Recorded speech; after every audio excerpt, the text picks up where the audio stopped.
सहकारी गृहनिर्माण साठी संवाद या कार्यक्रमाला आता आपण सुरुवात करूया। मी ठाणे जिल्हा हाऊसिंग फेडरेशनचे अध्यक्ष माननीय सीतारामजी राणे सरांना विनंती करते की त्यांनी प्रास्ताविक करावं। नमस्कार।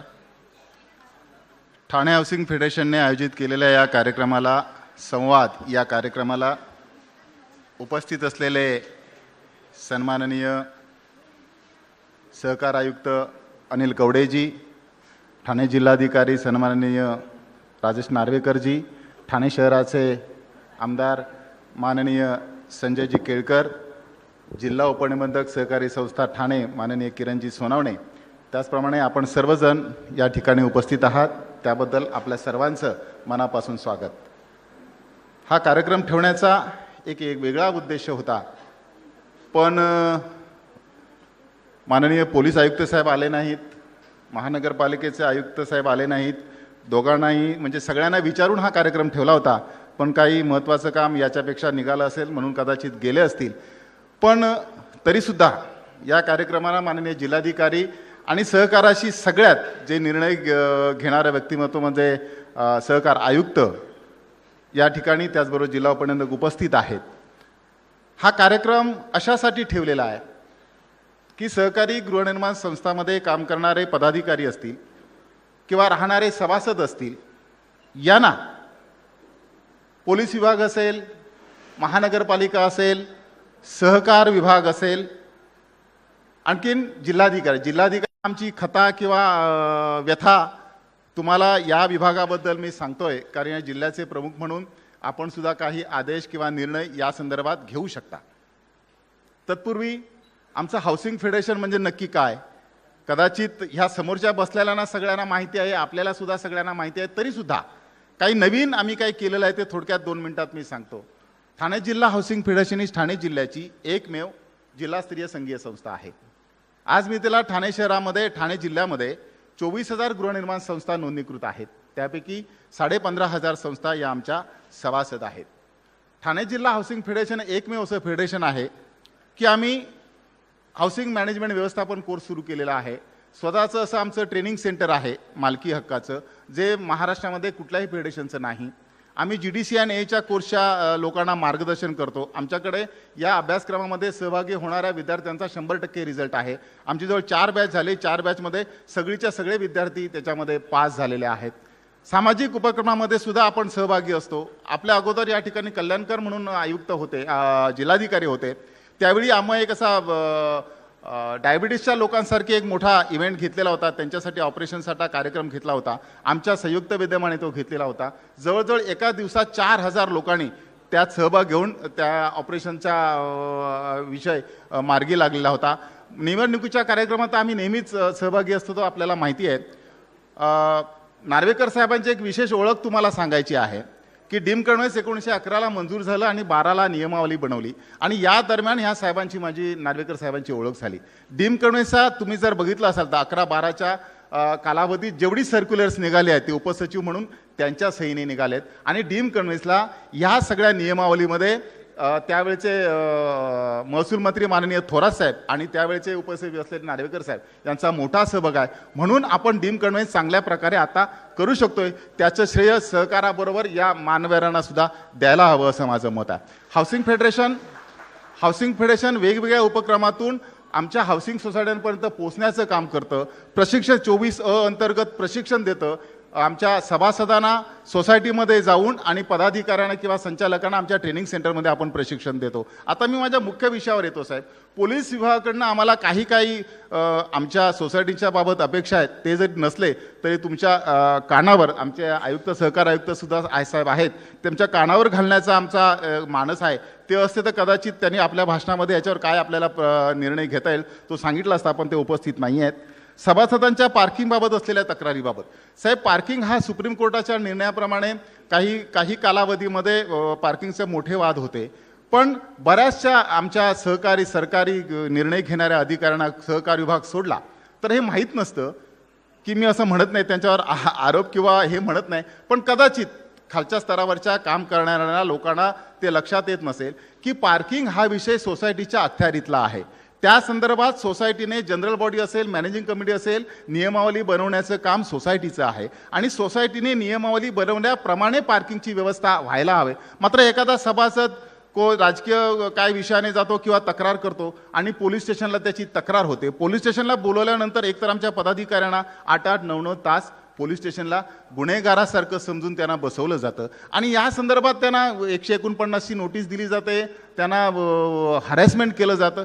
तर हा विषय अडचणीचा आहे आमच्या गृहनिर्माण संस्थांच्या सभासदांसाठी सुद्धा आणि पदाधिकाऱ्यांसाठी सुद्धा. यासाठी जर काय अडचण असेल, तक्रारी असतील तर त्याचा सहकार कायद्यानुसार सुद्धा, कारण पोलीस विभाग हा फक्त त्यांचा पोलीस मॅन्युअलप्रमाणे कामकाज करण्याचा विचार करते, पण ह्यावेळी सहकारी गृहनिर्माण संस्थांच्या तक्रारीबाबत या सहकार कायद्यातल्या तरतुदीचा त्यांनी विचार करायला हवा. दुसरा विषय असा की आमची गृहनिर्माण आजच्या 2-4 दिवसापूर्वी तुम्ही बऱ्याचशा TV चॅनलच्या क्लिप पाहिला असाल की 101ची कारवाई करताना 156 किंवा 107 नुसार आपण जप्तीला जातो, लिलावाच्या कारवाई करायला जातो. यावेळी आम्ही पोलीस प्रोटेक्शन मागतो. आम्हाला 2-2, 4-4 महिने पोलीस प्रोटेक्शन मिळत नाही. ह्यामुळे अडचण अशी येते की आमची अपसेट प्राईस केलेली त्याची मुदत असते 6 महिन्याची.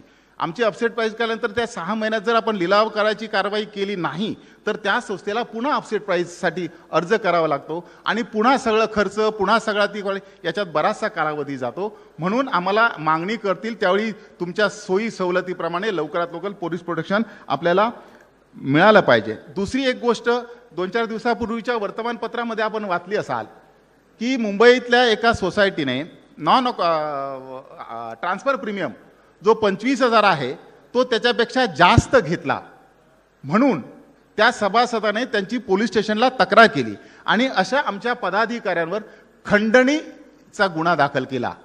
खंडणीचा गुन्हा दाखल केला. आमच्या पदाधिकाऱ्यांवर असा खंडणीचा गुन्हा दाखल करणं अयोग्य आहे. कारण जर त्यांनी घेतलं असेल, चुकीचं असेल तर आपण नक्की कारवाई करा, त्याच्याबद्दल आमचं काही म्हणणं नाही.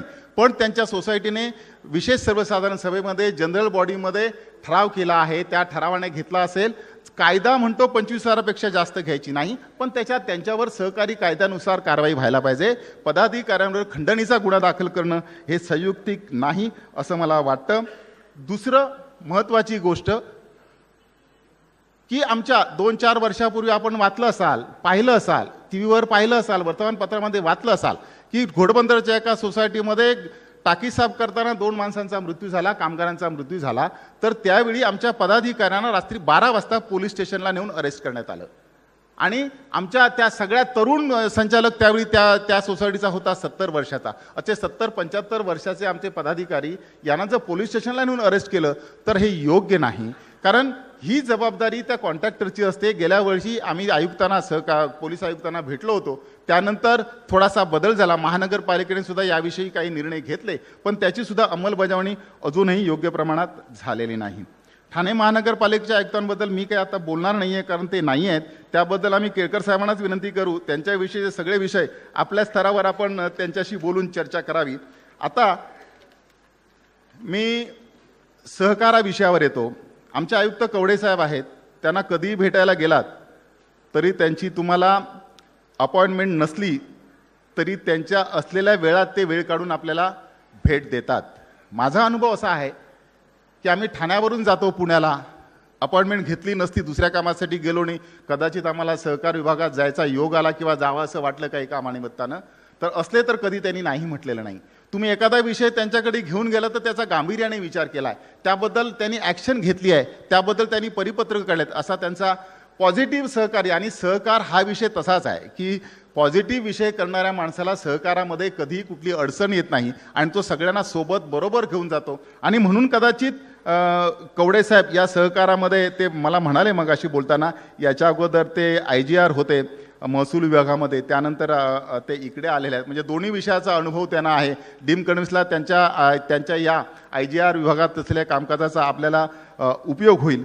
सहकार विभागात तर साहेब आपल्याला जास्त काही तक्रारी माझ्या नाही आहेत, कारण आमच्या तक्रारी प्रत्येक तक्रारी आपण सोडवण्याचा प्रयत्न केला आहे. पण मुख्य जे कॉमन ज्या धोरणात्मक निर्णय घेण्याचा विषय आहे त्याबद्दल मी बोलणार आहे की सगळ्यात महत्त्वाचं आमच्या सहकारी गृहनिर्माण संस्थांसाठी हाऊसिंग मॅन्युअल असावं.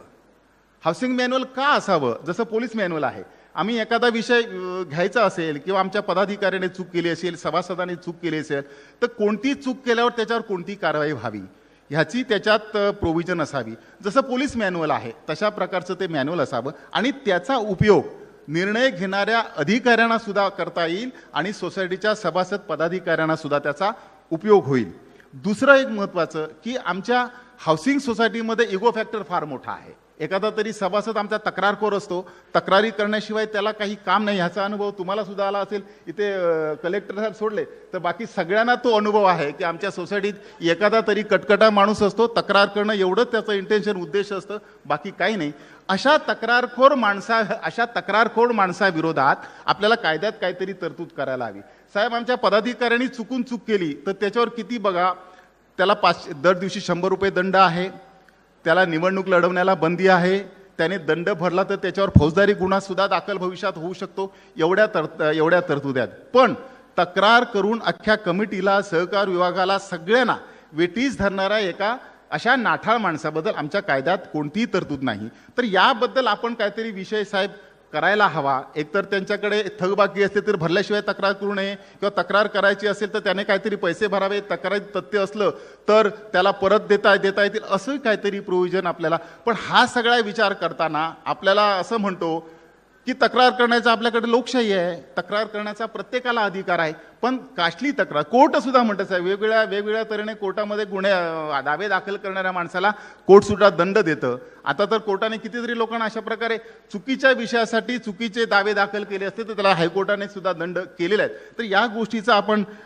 विचार करायला हवा. दुसरं की ह्या ज्या तक्रारीची संख्या किंवा सहकार विभागावर मोठा ताण, आमच्या DDR साहेबांना माहिती आहे किंवा आपले डेप्युटी रजिस्ट्रारना, एवढ्या तक्रारी आहेत की बाकी ह्या त्यांचा जवळजवळ 70% वेळ हा तक्रारी सोडवण्याचाच जातो. आठवड्यातनं 2 दिवस डीम कन्व्हेन्सच्या हेअरिंग, बाकीचे 4 दिवस इतर विषयाचे हेअरिंग, अख्खा जवळजवळ 70% वेळ या तक्रारी सोडवण्यामध्ये जातो. तर यासाठी आपण मध्यंतरी काही वर्षांपूर्वी आपण जनता दरबार जसा सुरू केला होता तसा सुरू करता येईल का, याचा आपण विचार करायला हवा जर या तक्रारींची संख्या कमी करायची असेल तर. दुसरं एक महत्त्वाचा मुद्दा मी कवळे साहेब मांडतोय की आपले जे अधिकारी आहेत, सहकार विभागात काम करणारे, कायदा आपण अपडेट होत असतो. वेगवेगळ्या प्रकारची सर्क्युलर दरवर्षी शासन वेगवेगळी परिपत्रकं काढतं, बरोबर आहे. आणि ही सगळीच परिपत्रकं सगळ्या आमच्या अधिकाऱ्यांना बायहार्ट तोंडपाठ असतात अशातला भाग नाही.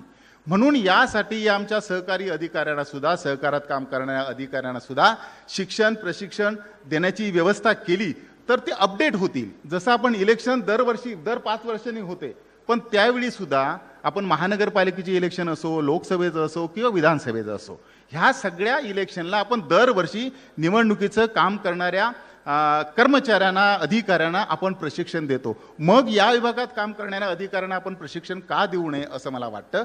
तरी असं काही करता आलं तर हे अपडेट होतील आणि निर्णय क्षमतेत त्याचा उपयोग होईल असं मला वाटतं.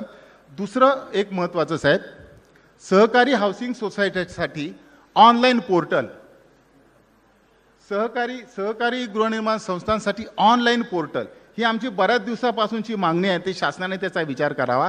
यासाठी आमची महाराष्ट्रातली सगळी हाऊसिंग फेडरेशन, जिल्हास्तरीय असेल किंवा राज्यस्तरावरचं, आपल्याला सहकाराला मदत करायला तयार आहे. सगळ्या बाबतीत आपण यासाठी तुमच्या हातात हात घालून आम्ही तुमच्याबरोबर असो. तुम्ही याविषयी काय आमच्यावर, या फेडरेशनवर जबाबदारी टाकलीत तर ती सुद्धा आम्ही घ्यायला तयार आहोत. ह्याचं कारण, ह्याचा उपयोग असा होईल, लोकांना तक्रारीसाठी किंवा होणाऱ्या निर्णयासाठी वाट पाहावी लागते. जसं मी अगोदर म्हटलं की आमचे जिल्हा उपनिबंधक असतील किंवा डेप्युटी रजिस्ट्रार असतील, ह्यांचा जास्तीत जास्त वेळ ह्या तक्रारी सोडवण्यासाठी जातो किंवा त्यांची निर्णय घेण्यासाठी जातो. तर अशा तक्रारींचे निर्णय, डीम कन्व्हेन्सची ऑर्डर असेल, ह्या पोर्टलवर आपल्याला दाखल करता येईल. तुमच्या ऑफिसमध्ये होणारी गर्दी कमी सुद्धा होऊ शकेल. म्हणून याची व्यवस्था आपण करायला हवी असं मला वाटतं. त्याच्यानंतर आणखी शेवटचं साहेब की गृहनिर्माण संस्थांच्या लेखापरीक्षण जर आपल्याला हाऊसिंग सोसायटीच्या चांगल्या प्रकारे 100% योग्य व्हावं असं वाटत असेल तर आपण इतर संस्थांना, जशी पतसंस्थेला आहे, बँकेला आहे, मार्कशीट आपण जर ती केलीत तर वर्ग देताना किंवा ऑडिट करताना त्याचा आमच्या गृहनिर्माण संस्थाचं ऑडिट करणाऱ्या ऑडिटर्सना त्याचा उपयोग होईल असं मला वाटतं. आणि या सर्व गोष्टींचा आपण साकल्याने विचार करावा अशी मी आपल्याला विनंती करतो. आता जिल्हाधिकारी साहेबांकडे काही जास्त विषय नाही आहेत, पण जिल्ह्याचे प्रमुख म्हणून जो सगळा विषय येतो किंवा भार येतो तो शेवटी तुमच्यावर. म्हणून जे 2 अधिकारी गैरहजर आहेत म्हणजे काही कारणास्तव पोलीस विभाग असेल आणि महानगरपालिका, त्यांची जबाबदारी मी जिल्हाधिकारी साहेबांवर देणार आहे. साहेब, मानवी अभिहस्तांतरण हा चांगल्या प्रकारे विषय आहे. आताच सोनवणे साहेबांची तुम्ही याच्यापूर्वी आमची चर्चा झाली की पुन्हा एकदा शेवटी 7/12ला नाव करताना पुन्हा सुनावणी सुरू केलेली आहे. जी तुम्ही जे काढलेलं 2012चं सर्क्युलर आहे त्यामध्ये त्याची गरज नाही असं म्हटलेलं आहे. तर या गोष्टीचं जरा साकल्याने आपण आपल्या स्तरावर काय करता येईल तर बघावं. दुसरं की आत्ता आपण इंडेक्स 2 ऑनलाईन आपल्याला मिळतो, हां, पण सहीचा मिळत नाही. तर आणि आपल्या ॲडज्युडिकेशन करताना हा इंडेक्स 2 ओरिजिनल लागतो सहीत. तर त्याची गरज नाही. कदाचित ॲग्रीमेंट करताना आपण तो मागितला तरी चालेल, पण सुरुवातीला स्टॅम्प ड्युटी भरताना ऑनलाईन जी प्रत आहे ती एक्सेप्ट करायला काही हरकत नाही असं मला वाटतं. त्याच्यात काही तांत्रिक बाबी असेल तर ती आपण तपासून पाहावी आणि ऑनलाईन मिळणारा दाखला आपण स्वीकारण्यासाठी मदत करावी अशी मी आपल्याला विनंती करतो.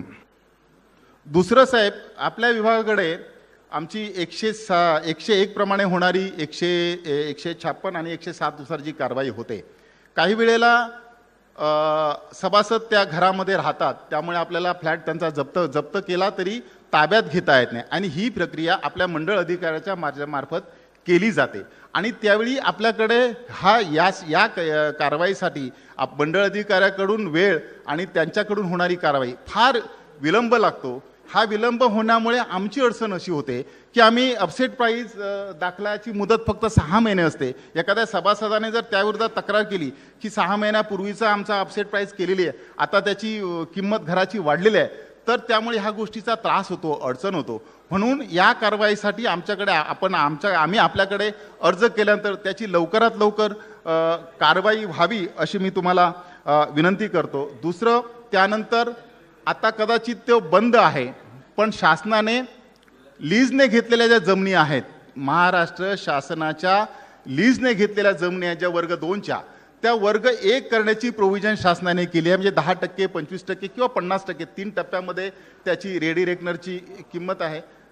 त्यामध्ये वर्ग 2ची वर्ग 1 करण्याची काही किंमत भरून काही टक्के रेडी रेकनरच्या दराने किंमत भरून करण्याची प्रोव्हिजन केलेली आहे. सध्या ती त्याची मुदत संपलेली आहे, पण काही दिवसात ती मिळेल. मात्र ही प्रक्रिया सुरू झाल्यानंतर यासाठी 1 विंडो सर्व्हिस केलात आपण तर ही प्रक्रिया लवकर होईल आणि बऱ्याचशा गृहनिर्माण संस्था ज्या ठाणा असेल, ग्रामीण भागामध्ये 1940-45च्या आसपास ज्या लीजने घेतलेल्या जमिनी आहेत त्या वर्ग 1च्या करताना म्हणजे नावावर करताना लोकांना मदत होईल. दुसरं की निवडणुकीच्या वेळेला आपण हाऊसिंग सोसायटीच्या पदाधिकाऱ्यांना BLO म्हणजे ब्लॉक लेवल ऑफिसर म्हणून शासनाने जाहीर केलेलं आहे. मात्र त्यांना त्याचं कुठल्याही प्रकारचं आयडेंटिटी कार्ड नसतं. त्यामुळे काही जण त्यांना विरोध करतात, तुम्हाला कोणी अधिकार दिले, तुम्हाला कोणी सांगितलं, असा विषय येतो. म्हणून मतदाराचा टक्का वाढवण्याला जर याची मदत होते आणि म्हणूनच शासनाने हाऊसिंग सोसायटीच्या पदाधिकाऱ्यांना, अध्यक्ष आणि सेक्रेटरीला BLOचे अधिकार द्या असं परिपत्रक काढलेलं आहे. तर माझी तुम्हाला एक विनंती आहे, असे जे पदाधिकारी काम करत असतील किंवा काम करण्याला इच्छुक असतील त्यांना आपल्या विभागातर्फे आयडेंटिटी कार्ड आपण देण्यात यावं. आपण आल्यानंतर हा प्रयोग आपण केला होता, 2 वर्ष तो कोविडमुळे परत तो थांबला आहे, पण ती पहिलीच आपण संपूर्ण महाराष्ट्रामध्ये, आपण ठाण्यामध्ये ती सुरुवात केली होती, पण ती आपण सुरू करावी अशी मी आपल्याला विनंती करतो. आणि सर्वात शेवटी कलेक्टर साहेब, की हे सगळे विषय पोलीस विभाग असेल, महानगरपालिका असेल, महानगरपालिकेची अडचण आम्हाला काय तुम्हाला सांगतो साहेब, की महानगरपालिकेकडे तक्रार 1-2 विषयावरच होते. पाणीपट्टी वगैरे हा दर आपला ह्या ठिकाणी चर्चेचा विषय नाही. एकच विषय चर्चेचा आहे की हाऊसिंग सोसायटीमध्ये बेकायदेशीर काम करणाऱ्या सभासदाची कमिटीने तक्रार केली तर त्याच्यावर कोणतीही कारवाई होत नाही. ह्याची अडचण आम्हाला अशी येते, मग एकाने केली मग सगळेजण करतात आणि पुरी बिल्डिंग ती अनऑथराईज होते. तर अशा ज्या तक्रारी असतात त्यांच्यावर महानगरपालिकेने, पदाधिकाऱ्यांनी, कमिटीने तक्रार केली तर त्यांच्यावर कारवाई व्हायला. मात्र त्याच्या उलट नेमकं एखाद्या सभासदाने पदाधिकाऱ्यांची तक्रार केली, माझी पार्किंग, माझं हे, माझं ते, तर मात्र ताबडतोब त्यांच्यावर कारवाई होते. कदाचित हे असं असेल, तक्रारीचा पहिला विचार होतो आणि माहितीचा नंतर विचार होतो. तर यासाठी आपल्या स्तरावर हे सगळे जे विषय मी आपल्याला कलेक्टर साहेब मांडले, त्याविषयी जिल्हा स्तरावर याविषयी आपल्याला काही करता येईल का, एखादी समन्वय समिती करता येईल का, याचा विचार आपण करावा आणि त्याप्रमाणे निर्णय घेऊन आमच्या गृहनिर्माण संस्थांना याच्यातून मार्गदर्शन मिळेल, याच्यातून त्यांना होणारा त्रास वाचेल असं मला वाटतं. म्हणून याविषयी आपण जिल्हास्तरीय स्तरावरची समिती नेमता येईल का किंवा काही याचा आपण विचार करावा अशी विनंती करतो. सगळे विषय मी सांगितलेले आहेत. कलेक्टर साहेबांचा विशेष धन्यवाद देईन, कारण तुमच्या माहितीसाठी सांगतो, आज त्यांच्या मित्राच्या मुलीचं लग्न पुण्याला होतं. त्या लग्नाला जाण्याचं सोडून ते आपल्या कार्यक्रमाला आलेत, म्हणून त्यांचं आपण सर्वांनी मनापासून स्वागत करूया. धन्यवाद साहेब, थँक्यू. आता ठाणे शहराचे आमदार माननीय संजयजी केळकर सर, मी यांना विनंती करते की त्यांनी उपस्थितांना मार्गदर्शन करावं. मी सर्वप्रथम ठाणा डिस्ट्रिक्ट हाऊसिंग फेडरेशनचं अभिनंदन करीन. विशेष करून सीताराम राणेंचं अभिनंदन करीन की अशा प्रकारचा कार्यक्रमाची गरज आहे आणि त्या कार्यक्रमाच्या माध्यमातून अनेक प्रकारचे प्रश्न जे आहेत ते सुटू शकतात. त्या क्षेत्रामधल्या अधिकारी वर्गाला बोलवून त्यांच्या माध्यमातून मार्गदर्शन होऊ शकतं आणि या भावनेने, या भूमिकेतून त्यांनी हा कार्यक्रम आयोजित केला. खरं म्हणजे या महाराष्ट्रामध्ये देखील 1.25 लाखाच्या वर आता हाऊसिंग सोसायट्या झालेल्या आहेत आणि ठाणे जिल्हा आणि MMR रिजन जर आपण बघितला तर सर्वात जास्त गृहसंकुलं जर कुठे असतील तर या MMRDA रिजनमध्ये आहेत. मुंबई सोडून सुद्धा जो भाग आहे आणि नव्याने नवीन हाऊसिंग सोसायट्या निर्माण होत आहेत, गृहसंकुलं निर्माण होत आहेत आणि काही मोठी म्हणजे एक गावं असतील अशा प्रकारची वस्ती आणि गृहसंकुलं जी आहेत ती निर्माण होऊ घातलेली आहेत. आणि त्याच्यामुळे हा हाऊसिंगचा चॅप्टरच हा अत्यंत वेगळा आहे. सहकार विभागामध्ये बाकीच्या अनेक जरी सहकार विभागामधले साखर कारखान्यापासून, पतसंस्थेपासून, बँकांपासून अनेक जरी गोष्टी असल्या तरी हा भाग जो आहे तो आम्ही जे काम करतो ते नॉन प्रॉफिट सेक्टरमध्ये, म्हणजे जो आमचा हाऊसिंग फेडरेशनचा हाऊसिंग सोसायटीचा पदाधिकारी आहे तो कुठलं मानधन घेऊन काम करत नाही. तो एक सामाजिक त्या हाऊसिंग सोसायटीच्या माध्यमातून एक बांधिलकी म्हणून काम करतो. काही तर सोसायट्यामध्ये अनेक लोक नको म्हणून सांगतात तरी त्याच्या गळ्यात मारायला लागतं. काही ठिकाणी निवडणुका देखील होतात. असे निरनिराळे संमिश्र गोष्टी आपल्याला अनुभवायला मिळतात. मी स्वतः अनेक हाऊसिंग सोसायट्यांमध्ये आमदार भेटील्याच्या माध्यमातून देखील जात असतो आणि माझ्या कार्यालयामध्ये देखील हल्ली गेल्या 2 वर्षापासून तर हे प्रश्न जे आहेत ते एवढे मोठ्या प्रमाणामध्ये झालेले आहेत हे माझ्या लक्षात आलेलं आहे. तक्रारदार पण येतो, ज्याच्या विरुद्ध तक्रार केलेली असते ते पण येतात आणि मग DDRच्या माध्यमातून ते प्रश्न जे आहेत ते कसे सोडवता येतील ते देखील सोडवण्याचा प्रयत्न केला जातो.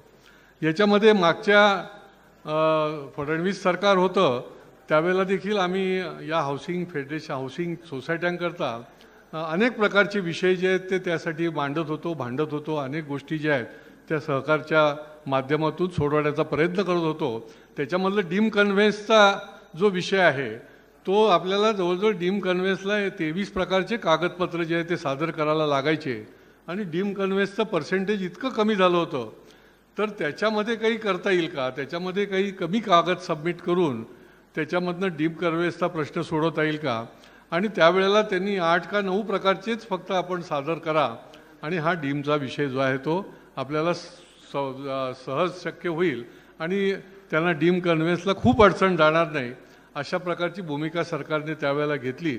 आणि दुसरे जे हाऊसिंगच्या संबंधातले विषय होते त्याच्या संबंधी देखील एक कमिटी बनवली आणि मला आठवतं आहे की आम्ही काही 4 आमदार त्या कमिटीमध्ये होतो. त्याच्यामध्ये देखील आम्ही काही विषय जे आहेत जे तुमचं दुःख आहे ते त्या ठिकाणी मांडण्याचं काम जे आहे ते आम्ही सातत्याने करतो. त्याच्यातलं सर्वात महत्त्वाचं जे राणेसाहेबांनी सुद्धा व्यक्त केलं की संबंध या गृहसंकुलामध्ये प्रत्येक ठिकाणी 1-2 असे तक्रारदार असतात की त्या कमिटीला हैराण करून टाकतात.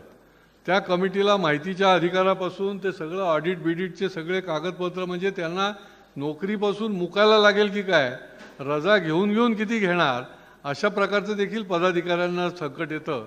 अशा पद्धतीचं त्यांना काम लावलं जातं आणि तक्रारदाराच्या माध्यमातून काही प्रेशर देखील येतो, दबाव तंत्र देखील येतो आणि एका बाजूला 2-3 लोक आणि दुसऱ्या बाजूला 5-50 लोक अशी परिस्थिती निर्माण होते आणि त्या ठिकाणी त्या 2 जण प्रचंड या सगळ्यांना ज्याला म्हणता येईल की एवढी छळवणूक, माझ्याकडे तर इतक्या हाऊसिंग संकुलाचे लोक येतात की ते सांगतात कुठून आम्ही हे जबाबदारी घेतली. असं झालेलं आहे की बिनकामाचं आम्हाला हे कागदी घोडे नाचवायला लागतात.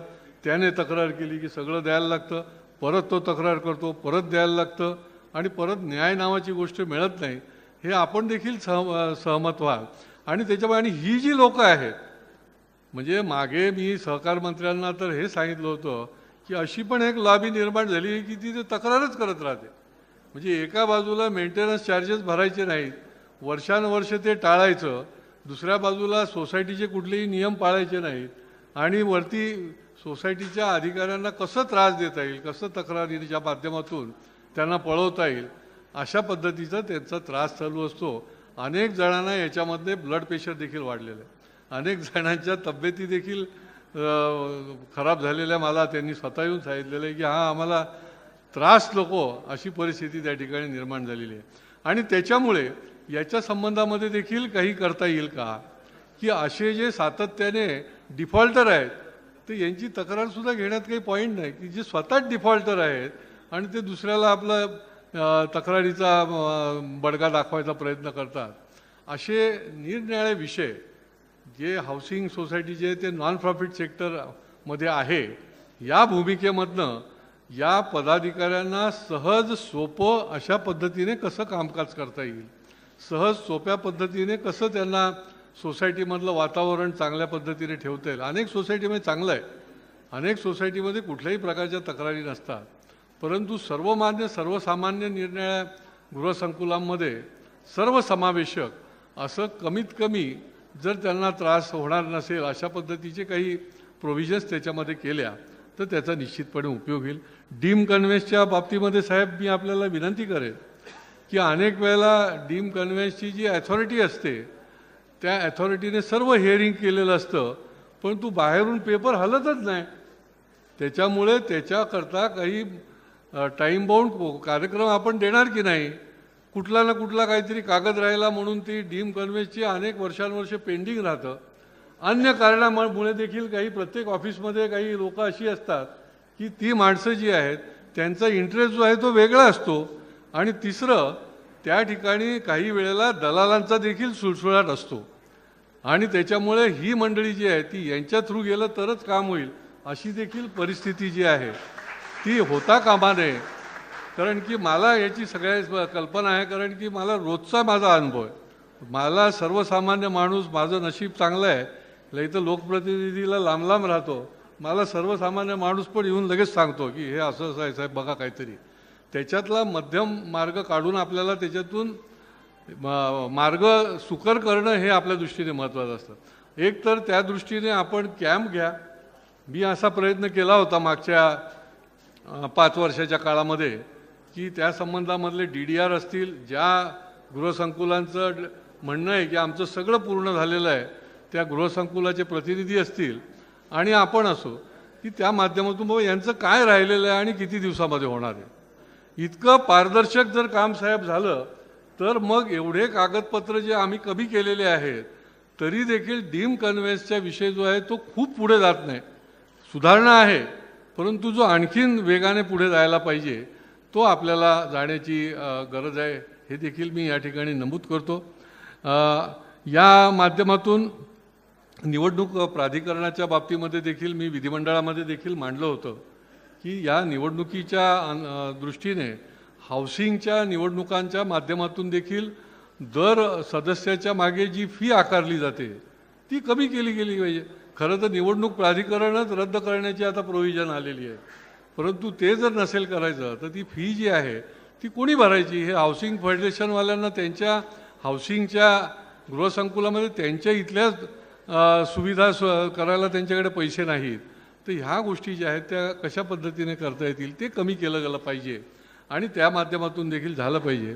आपल्याला मी अत्यंत एक आनंदाची गोष्ट सांगणार आहे की मी गेली काही वर्ष हा पाठपुरावा करत होतो की आमचा जो आमदार निधी आहे तो आमदार निधी आम्ही सार्वजनिक ठिकाणी वापरतो, तो नागरिकांसाठी आम्ही देत असतो आणि नागरी सुविधेसाठी देखील त्याचा उपयोग होत असतो. परंतु हाऊसिंग सोसायटीच्या अंतर्गत गृहसंकुलाच्या अंतर्गत देखील नागरिकच राहतात. गृहसंकुलाच्या अंतर्गत देखील सार्वजनिक हिताकरता, उद्या बिल्डिंग बांधून द्या म्हणून नाही, उद्या त्या बिल्डिंगला पेंटिंग करून द्या म्हणून नाही, त्या इमारतीची काही दुरुस्ती करा म्हणून नाही, परंतु कॉमन ज्या गोष्टी तिथे गरजेच्या आहेत, मग तिथली गार्डन असेल ती 10-20 वर्ष झाल्यानंतर ती खराब होऊन जाते.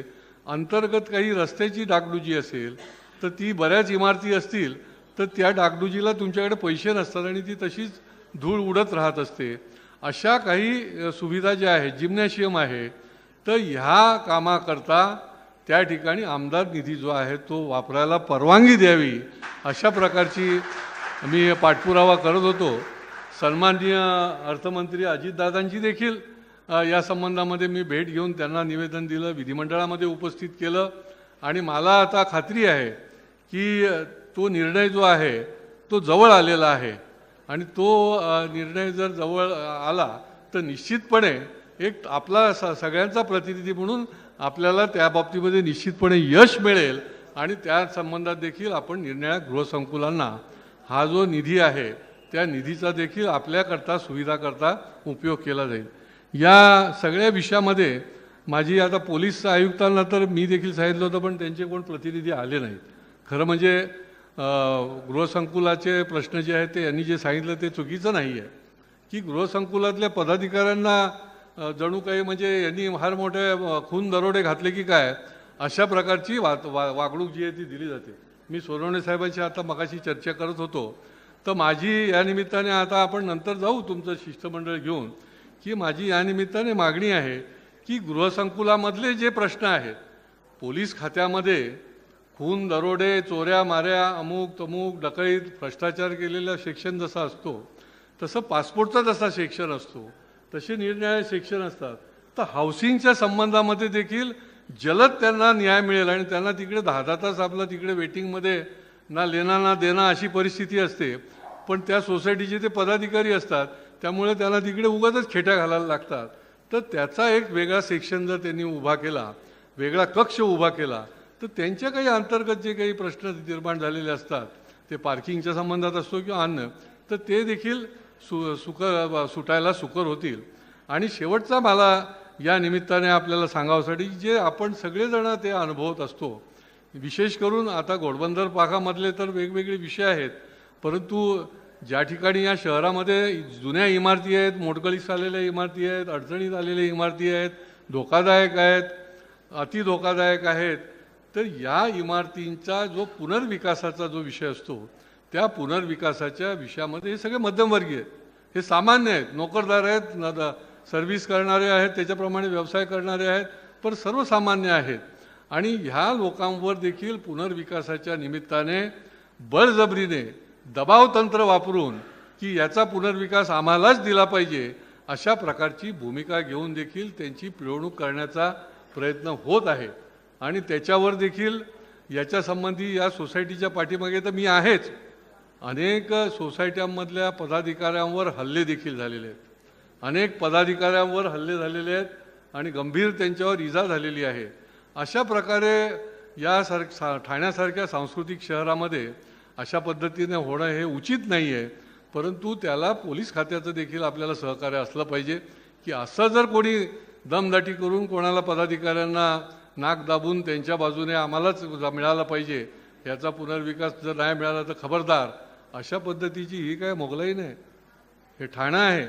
आणि मी आपल्याला निश्चितपणे आश्वासित करतो आणि आव्हान करतो की असं कुठल्याही जुन्या इमारतीमध्ये, पुनर्विकासाच्या इमारतीमध्ये असं काही होत असेल तर आम्ही पूर्ण ताकदीनिशी तुमच्या पाठीशी राहणार आहोत. अशा पद्धतीने तुमची इमारत घडवायचं काम तुम्हीच करायचं आहे. तुमच्या सर्वमान्य सार्वजनिक सगळ्यांच्या एकत्रितपणे ठरवून जे तुम्ही कराल त्यालाच मान्यता असली पाहिजे. कोणीतरी एखादी माफिया टोळी येणार, माफियागिरी करायला येणार आणि दमदाटी करणार, ते आपल्याला परवडणार नाही आणि ते आम्ही खपून देखील घेणार नाही आणि त्याच्याकरता देखील माननीय पोलीस आयुक्तांनी लक्ष घालायला पाहिजे. कलेक्टर साहेब इथे आहेत, ते विविध ठाण्याच्या सुविधांकरता निरनिराळ्या प्रकारचं त्यांच्या माध्यमातून काय काय करता येईल. जसं BLOचा विषय झाला तर BLOचं पहिल्यांदा आपलं मला वाटते महाराष्ट्रामधली पहिलं जिल्हा असेल की त्या ठिकाणी हाऊसिंग फेडरेशनच्या हाऊसिंग सोसायटीतल्या पदाधिकाऱ्यांना निवडणुकीच्या निमित्ताने BLOचं पत्र दिलं. मोठ्या प्रमाणामध्ये याच्यामध्ये आपण सामील व्हायला पाहिजे आणि या निमित्ताने जे आपल्या गृहसंकुलांचे जे प्रश्न आहेत, या गृहसंकुलांच्या प्रश्नाच्या माध्यमातून काही संवादामधनं, काही निरनिराळ्या माध्यमातून त्या ॲथॉरिटींना भेटून, काही निर्णयापर्यंत येऊन अनेक हाऊसिंग फेडरेशनने चांगले निर्णय घेतलेत. त्यांनी प्रशिक्षणाचं देखील व्यवस्था तुमच्या हाऊसिंग फेडरेशनने केलेली आहे की अकाउंट्स लिहायला लागतात, निरनिराळे कायदे कानून त्या हाऊसिंग सोसायटीमध्ये कोणाला नेमायला लागतं. मोठी जर हाऊसिंग सोसायटी असेल तर वेगळं प्रशिक्षणचं त्यांनी सेंटर उभं केलं आहे. अनेक गोष्टी ज्या आहेत त्या आपल्या सगळ्यांच्या सहकार्याने या मंडळींनी केलेल्या आहेत आणि पुढच्या काळामध्ये देखील हे जे व्यासपीठ आहे या व्यासपीठाचा प्रभावी अशा प्रकारचा उपयोग, कारण की लाखो लोक या गृहसंकुलांमध्ये राहत आहेत आणि त्यांना एक प्रकारचं चांगली सुविधा, त्यांना आधार आणि त्यांना बळ देण्यासाठी आपण पुढच्या काळामध्ये देखील करूया, एवढंच मी आपल्याला सांगतो आणि माझे 2 शब्द पुरे करतो. धन्यवाद. सहकार आयुक्त व निबंधक सहकारी संस्था महाराष्ट्र माननीय अनिलजी कवडे सर यांना मी विनंती करते की त्यांनी उपस्थितांना मार्गदर्शन करावं. ठाणे जिल्हा गृहनिर्माण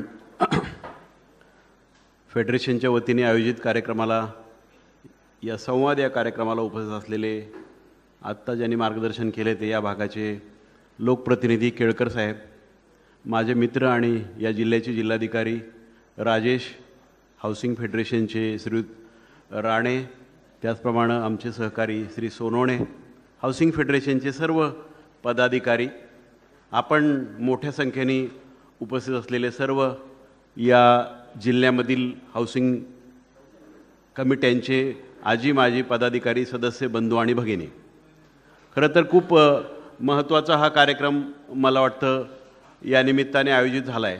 कारण मला असं नेहमी वाटतं की ज्या सेक्टरमध्ये आपण काम करतो त्या सेक्टरमध्ये काही प्रमाणामध्ये इंटरॅक्शन करण्याची संधी पण आपल्याला मिळाली पाहिजे. काही गोष्टी आपल्याला ज्या कॉमनली लोकांना सांगायच्या असतात त्या पण आपण सांगू शकलो पाहिजे आणि त्या अनुषंगाने आपले एक चांगल्या प्रकारचा संवाद होऊन पुढच्या काळात ही व्यवस्था चांगल्या पद्धतीने चालावी असा खरं तर आपला प्रयत्न असतो आणि त्याचाच भाग मी हा समजतो. त्यामुळं फेडरेशनला या निमित्ताने मी सुरुवातीला धन्यवाद देतो. खरं तर 3-4 मागण्या त्यांनी मांडल्यात. त्या मागण्याशिवाय मला काही मुद्दे आपल्यासमोर मांडायचे आहेत, तेही मी या ठिकाणी मांडण्याचा जाणीवपूर्वक प्रयत्न करेन. ज्या मागण्या त्यांनी मांडल्या त्याबद्दल इतरही फेडरेशन्सकडनं किंवा इतरही या क्षेत्रातल्या घटकांकडनं मागण्या होत होत्या आणि त्याला अनुसरून आपण काही कामही करत होतो. पहिल्यांदा मी 3-4 मागण्यांवर बोलेन आणि मग मला जे वाटतात विषय ते मी या ठिकाणी सांगेन. यातला पहिला जो विषय आहे, सहकार विभागातर्फे सहकारी गृहनिर्माण संस्थांसाठी हाऊसिंग मॅन्युअल करणं आवश्यक आहे. मुद्दा त्यांचा अतिशय योग्य आहे, कारण कोणत्याही क्षेत्रात काम करत असाल तर त्या क्षेत्रामध्ये वैधानिकदृष्ट्या योग्य असं काम करायचं असेल तर त्याला काही मार्गदर्शक तत्त्व काय आहेत, मार्गदर्शक मूल्य काय आहेत, फॉर्मॅट्स काय आहेत, ह्या सगळ्या गोष्टी असल्या तर काम करताना सुलभ होतं, समानता येते आणि सहजरित्या ते आपल्याला पार पाडता येतात. पण मी या ठिकाणी मुद्दाम सांगेन की हाऊसिंग या सेक्टरमधला हा मुद्दा आपण हाताळताना आत्ता एका टप्प्यावर आपण उभे आहोत. आपल्याला या संबंधीचे नियम जे शासनाचे प्रसिद्ध करायचे ते आपल्याला आता शेवटच्या टप्प्यात आहे. नियमामध्ये बऱ्याच गोष्टी आपण कव्हर केल्यात ज्या मॅन्युअलमध्ये यायला पाहिजेत. त्यामुळं त्याच्याबद्दलसुद्धा फेडरेशनशी सगळ्या आपण चर्चा करू आणि त्यामधून राहतील ते मुद्दे काही बायलॉजमध्ये पण येतील आणि मग राहतील त्या मुद्द्यामध्ये तुम्ही मॅन्युअलमध्ये काही मुद्दे आणू शकता. आत्ताच मी पुणे जिल्हा हाऊसिंग फेडरेशनचं मॅन्युअल बघत होतो, मार्गदर्शिका बघत होतो. त्यामध्ये सुद्धा त्यांनी बरेच फॉर्मॅट स्वतःहून तयार केलेले आहेत जे आपल्याला प्रत्येक मॅनेजमेंट कमिटीला, गृहनिर्माण संस्थेला खऱ्या अर्थानं मार्गदर्शक ठरतील असं मला वाटतं. तर हा मुद्दा मॅन्युअलचा आम्हाला करण्यामध्ये कुठलाही प्रत्यवाय नाही, किंबहुना आम्ही जॉईंटली हे करू, कारण आमच्या खात्याचं नावच सहकार आहे. त्यामुळं विना सहकार नाही उद्धार. त्यामुळं सगळ्यांच्या समन्वयाने सहकार्याने आपण हे मॅन्युअलचं सुद्धा काम पार पाडू. मुद्दा एवढाच आहे माझा की मॅन्युअल आपण करू आणि त्याचा आपण अवलंबन करण्याचाही आग्रह धरू. पण मला नेहमी असं वाटतं कोणताही कायदा, कोणताही नियम, कुठलंही मॅन्युअल, कोणताही GR, कोणतंही परिपत्रक याच्याबद्दलची स्वीकारार्हता आपली वाढली पाहिजे. म्हणजे सगळ्यांना ॲक्सेप्टेड असं असलं पाहिजे आणि त्यासाठी सगळ्यांनी हे समजून घेणं फार आवश्यक आहे. ज्या ठिकाणी आपण एखादी गोष्ट समजून घेतो आणि स्वीकारतो त्याची अंमलबजावणी करताना सुद्धा आपल्याला काही अडचण येत नाही. म्हणून माझी आपल्याकडून अपेक्षा राहील की ह्या ज्या गोष्टी आपण करतोय याचं नीटपणे आपण त्या ठिकाणी अभ्यास करणं, त्याचं अवलंबन करणं आणि मग त्याची अंमलबजावणी योग्य प्रकारे जर केली तर खऱ्या अर्थाने ही व्यवस्था चांगली होईल. कारण सहकार अधिनियम असो किंवा त्याच्याखालचे नियम असोत, या सगळ्या गोष्टी आपण करत असताना एका विशिष्ट अशा पद्धतीने आपण त्या तयार करण्याचा मुद्दाम प्रयत्न केलेला आहे की ज्यामुळं प्रत्येक गोष्टीमध्ये सहजता येईल, सुलभता येईल आणि वैधानिकदृष्ट्या ते योग्य असतील. या सगळ्या गोष्टींचा वापर आपण त्या ठिकाणी केलेला आहे. महाराष्ट्र हे देशातलं सगळ्यात मोठं राज्य आहे की जिथं एवढ्या मोठ्या प्रमाणात हाऊसिंग सोसायट्या आहेत. बरेच लोक आम्हाला जेव्हा इतर राज्यातले भेटतात किंवा संवाद होतो त्यावेळेला त्यांना फार उत्सुकता असते की ह्या आपल्या महाराष्ट्र राज्यामध्ये एवढ्या मोठ्या प्रमाणात ह्या हाऊसिंग सोसायट्या चालतात कशा, त्याचं कामकाजामधले कुठले चांगले मुद्दे आहेत, आपल्याला ज्याचा अवलंब करणं शक्य आहे, याच्याबद्दल खूप उत्सुकता इतर राज्यामध्ये असते. त्यामुळं जेव्हा आपल्याला कडं माणसं बघत असतात त्यावेळेला आमची जबाबदारी सगळ्यात मोठी राहते की हे सुयोग्य पद्धतीने, चांगल्या पद्धतीने पार पाडणं आणि त्याच्यातून आपण चांगल्या गोष्टी करणं. या सगळ्या गोष्टी मला वाटतं खूप आवश्यक असतात. तर त्यामुळं हा पहिला मुद्दा झाला. दुसरा मुद्दा त्यांनी मांडला आहे तंटा निवारण समितीचं गठन राज्य, जिल्हा, तालुका स्तरावर. खरं तर याच्यावर सुद्धा आमचं आत्ता कामकाज चाललेलं आहे आणि कामकाजामध्ये एक प्रमुख मुद्दा मला नेहमी वाटतो, आत्ता केळकर साहेब पण उल्लेख करत होते, आमची अनौपचारिक चर्चा चालली होती की तक्रारी खूप होतात. आता तक्रारी का होतात, त्या योग्य असतात का, बरोबर चुकीच्या असतात का, त्यामध्ये तथ्य असतं का नसतं का, याच्यात आत्ता मी फार आत्ता सुरुवातीला जाणार नाही. परंतु एक गोष्ट आहे की तक्रार निवारणाच्यासाठी आता राणे साहेबांनी एक उल्लेख केला, एखादं पोर्टल असावं. याचं आत्ता काम आपलं चालू आहे, ज्यामुळं लोकांना तक्रारी करत असताना त्या पोर्टलवर ते आपल्याला तक्रारी मिळू शकतील आणि त्याच्यामध्ये सोडवणूक करत असताना त्याची उत्तरंसुद्धा आपल्याला ऑनलाईन देणं शक्य होईल. अशा पद्धतीने आपण एक प्रयत्न करतोय ज्याच्यामध्ये तुमची सगळ्यांची अर्थातच साथ आवश्यक आहे. पण त्याही पुढे जाऊन मला एक वेगळाच विषय खरं तर या निमित्ताने मांडायचा आहे. मी पुण्यामध्ये मध्यंतरी आम्ही डीम कन्व्हेन्सचा जेव्हा कॅम्पेन घेतला कोरोना साथ सुरू व्हायच्या अगोदर, त्यावेळेला हा मुद्दा मी मांडला होता की आपण तंटामुक्त गाव योजना राबवल्या, तसं आपण सुप्रशासित आणि तंटामुक्त सोसायटी योजना राबवू शकू का, हा एक माझ्या मनात आलेला प्रश्न आहे. कारण तंटे कमी होणं, तंटे निर्माण न होणं आणि जे तंटेची सोडवणूक करण्याची चांगली व्यवस्था करतात किंवा जिथं तंटेच निर्माण होत नाहीत त्यांचाही सन्मान व्हायला पाहिजे असं मला वाटतं. चांगल्या पद्धतीने कामकाज करणाऱ्या सोसायट्या आणि तिथं कुठलेही तंटे नसतील अशा पद्धतीची व्यवस्था असणाऱ्या सोसायट्या आणि त्यांचं प्रशासन जर योग्य पद्धतीने चाललं तर आपल्याला इतरांसाठी आदर्श म्हणून ते दाखवता येतील. म्हणून एक ढाचा, एक प्रारूप मी तयार केलेलं आहे. त्याचं फेडरेशन बरोबर आम्ही त्याची चर्चा करणार आहोत की सुप्रशासित आणि तंटामुक्त सोसायटी योजना आपण राबवूया, ज्याच्यामधून आपल्याला तंटेची सोडवणूक पण करता येईल आणि त्यामधून हा जो आत्ता राणेसाहेब मुद्दा मांडत होते की जनता दरबाराचं आयोजन व्हायला पाहिजे. खरं तर हे कंटिन्युअस प्रक्रिया आहे. याच्यामध्ये मध्यंतरीच्या कोरोनाच्या काळात आपल्याला एकत्र येणं शक्य नव्हतं, त्यामुळं कदाचित त्यावर आपण फार प्रकाश टाकू शकलो नाही, काम करू शकलो नाही. पण आमची सुद्धा आत्ता भावना आणि भूमिका हीच आहे की दर 3 महिन्यांनी 4 महिन्यांनी आपण हा संवादाचा सारखा एक तक्रार निवारणाचा पण कार्यक्रम त्या ठिकाणी असावा. पण कार्यक्रम नुसता त्यासाठी असावा असं माझं मत नाही आहे. ज्या चांगल्या गोष्टी घडतात त्याचं प्रेझेंटेशन, सादरीकरण पण त्यामध्ये व्हायला पाहिजे. एखादी सोसायटी कचऱ्याबद्दल एखादा चांगला उपक्रम राबवत असेल, गार्डनबद्दल, पाणी बचतीबद्दल, व्यवस्थापनाबद्दल चांगले उपक्रम राबवत असतील तर ते उपक्रम सगळ्यांपर्यंत गेले पाहिजेत. आमच्या शेजारच्या सोसायटीमध्ये असा चांगला उपक्रम चालला असेल तर त्याच्यापासून प्रेरणा आणि स्फूर्ती आम्हाला मिळाली पाहिजे आणि त्या पद्धतीने आपण ते उपक्रम राबवले पाहिजेत. जेणेकरून एकमेका सहाय्य करू अवघा धरू सुपंथ हा जो मूलमंत्र आहे तो खऱ्या अर्थानं आपण या ठिकाणी त्या निमित्ताने अंमलात आणू असं मला वाटतं. त्यामुळं या तंटा निवारणाच्या बाबतीमध्ये अभियान राबवणं, हा कार्यक्रम करणं आणि समित्या असणं, या तिन्ही मुद्द्यावर आपलं काम चालू आहे. लवकरच मला वाटतं चांगल्या पद्धतीचं काम त्यातून होईल. पुढच्या मुद्द्यावर मी ऑलरेडी बोललेलो आहे, जनता दरबार आयोजित करण्याबद्दलचा जो मुद्दा आहे. पुढचा जो मुद्दा आहे तो प्रशिक्षणाचा आहे. खरं तर फार महत्त्वाचा मुद्दा आहे. म्हणून कायदा करणाऱ्या लोकांनी कलम 24A त्यामध्ये कायद्यात टाकलं की आपल्या या क्षेत्रात काम करणारे अधिकारी असतील, पदाधिकारी असतील आणि सदस्य असतील, या सगळ्यांसाठी खऱ्या अर्थानं प्रशिक्षणाची व्यवस्था व्हायला पाहिजे. त्यामुळं सहकारातली मूलतत्व काय आहेत, त्याचा अंमल काय करावा, कशा पद्धतीने करावा, कोणते कायदे आहेत, नियम आहेत, GR आहे, मॅन्युअल आहे, परिपत्रक आहे, त्या सगळ्यांची इत्थंभूत माहिती त्यांना व्हावी आणि त्या पद्धतीने काम त्या ठिकाणी व्हावं, यासाठी हे आहे. त्यामुळं प्रशिक्षणाचा मुद्दा अतिशय चांगला आहे.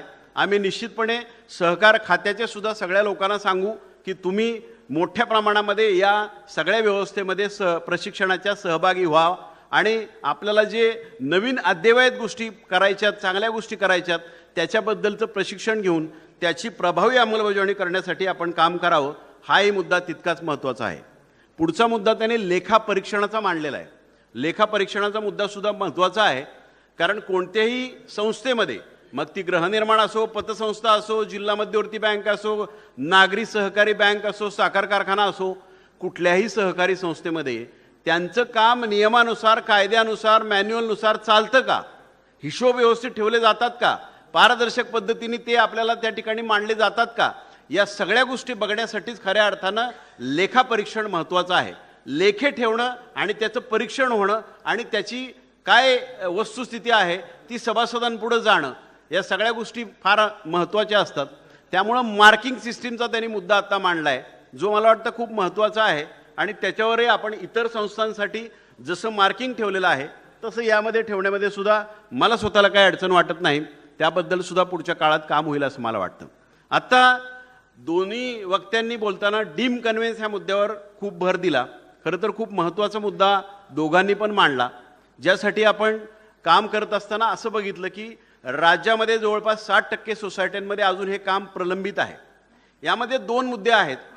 आपला कोरोना सुरू व्हायच्या आधी एक मोहीम आम्ही हातामध्ये घेतली होती, ज्यामध्ये जो आता उल्लेख केला होता केळकर साहेबांनी की त्याचे कॅम्प घेता येतील का, तर त्या अनुषंगाने आपण मोहीम घेतली. त्या मोहिमेमध्ये मोठ्या प्रमाणात अर्ज लोकांचे आले आणि गेल्या 10 वर्षात जेवढे आपल्याला त्या ठिकाणी डीम कन्व्हेन्सचं काम करता आलं नाही तेव्हा एका वर्षात आपल्याला करता आलं. तर अशीच मोहीम यावर्षीसुद्धा घेण्याबद्दल मी ऑलरेडी सूचना दिलेल्या आहेत. पण मला यावर थांबायचं नाही आहे. माझे मुद्दे दोन आहेत. आम्ही आत्ता दुसराही प्रयत्न असा करतोय की याच्यामध्ये पुढचे जे खाती आहेत त्यांच्याशी आपण समन्वय जास्त वाढवतोय. म्हणजे IGR नोंदणी महानिरीक्षक, जिथं आपलं हे डॉक्युमेंट रजिस्टर होणार आहे, आणि दुसरं पुढचं खातं हे नोंदणी महसूल विभाग असेल किंवा आपला सिटी सर्वेचा विभाग असेल, यांच्याबरोबर सुद्धा समन्वय आपला वाढवण्याचा प्रयत्न चालला आहे. कारण डीम कन्व्हेन्सचा हेतू फक्त सर्टिफिकेट इश्यू होणं इथपर्यंत मर्यादित नाही आहे, तर त्या डॉक्युमेंटचं रजिस्ट्रेशन होणं आणि त्याचं रेकॉर्ड ऑफ राईट, हक्क नोंदणी पत्रकात नोंद होणं, ह्या दोन्ही गोष्टी महत्त्वाच्या आहेत. त्यासाठी आम्ही समन्वय एक पोर्टल तयार करण्याचा सुद्धा प्रयत्न करतोय. मला वाटतं त्याला यश आलं तर आपल्या पुढचे टप्पे पण संपतील. त्याही पुढचा एक टप्पा आपण आत्ता नव्यानं हातामध्ये घेतलेला आहे, जो फार महत्त्वाचा आहे असं मला वाटतं. कारण आपण आत्ता फक्त पुढचे जे सोसायट्या रजिस्टर झालेल्या आहेत त्यांच्याबद्दल विचार करतोय. आम्ही आत्ता विचार केला आहे की नवीन रजिस्टर होणाऱ्या सोसायट्यांबद्दल सुद्धा विचार आत्ताच केला पाहिजे. आणि तो करायचा असेल तर आपण एक आत्ता परिपत्रक सगळ्या आमच्या DDRना मी पाठवलेलं आहे, ज्यामध्ये असं म्हटलेलं आहे की आपण सोसायटी नव्यानं रजिस्टर होत असतानाच डीम कन्व्हेन्ससाठी लागणारे जे कागद असतील ते कागद सगळे अगोदरच घेऊन ठेवायचे. म्हणजे 4 महिन्यामध्ये फक्त तो ठराव होईल आणि 4 महिन्यानंतर त्याची डीम कन्व्हेन्सची कारवाई होईल. म्हणजे ठाणे शहरामध्ये समजा 200 रजिस्ट्रेशन प्रत्येक महिन्याला होत असतील, माझं मत आहे 4 महिन्यांनी 100 तरी याच्यामध्ये डीम कन्व्हेन्स होतील, जेणेकरून सायमल्टेनियस डीम कन्व्हेन्सचं प्रमाण वाढेल. कारण प्रकरण ताजं असेल, सगळ्यांकडे कागद असतील, त्यावेळेला इतरांकडं मागणं आणि मग मध्यस्थ किंवा अन्य लोकांचं त्यामध्ये सहभाग असणं, या सगळ्या गोष्टी आपल्याला टाळता येतील. आणि म्हणून मला डीम कन्व्हेन्सच्या बाबतीत हा दुसराही मुद्दा तुम्हाला मुद्दाम सांगायचा आहे की या सगळ्या ह्याच्यामध्ये आपल्याला तुमचं सगळ्यांचं फेडरेशनचं सहकार्य आवश्यक आहे, जेणेकरून पुढच्या काळामध्ये जुने पेंडिंग राहिलेले कमी करणं आणि नव्याने निर्माण न होणं जास्त, नवीन सुद्धा डीम कन्व्हेन्स लगेच होणं, या दोन्ही आघाड्यांवर काम करत असताना दुसऱ्या 2 डिपार्टमेंटशी समन्वय साधून ते सुद्धा आपल्याला योग्य पद्धतीने मार्गी लावता येईल असं मला मुद्दाम वाटतं.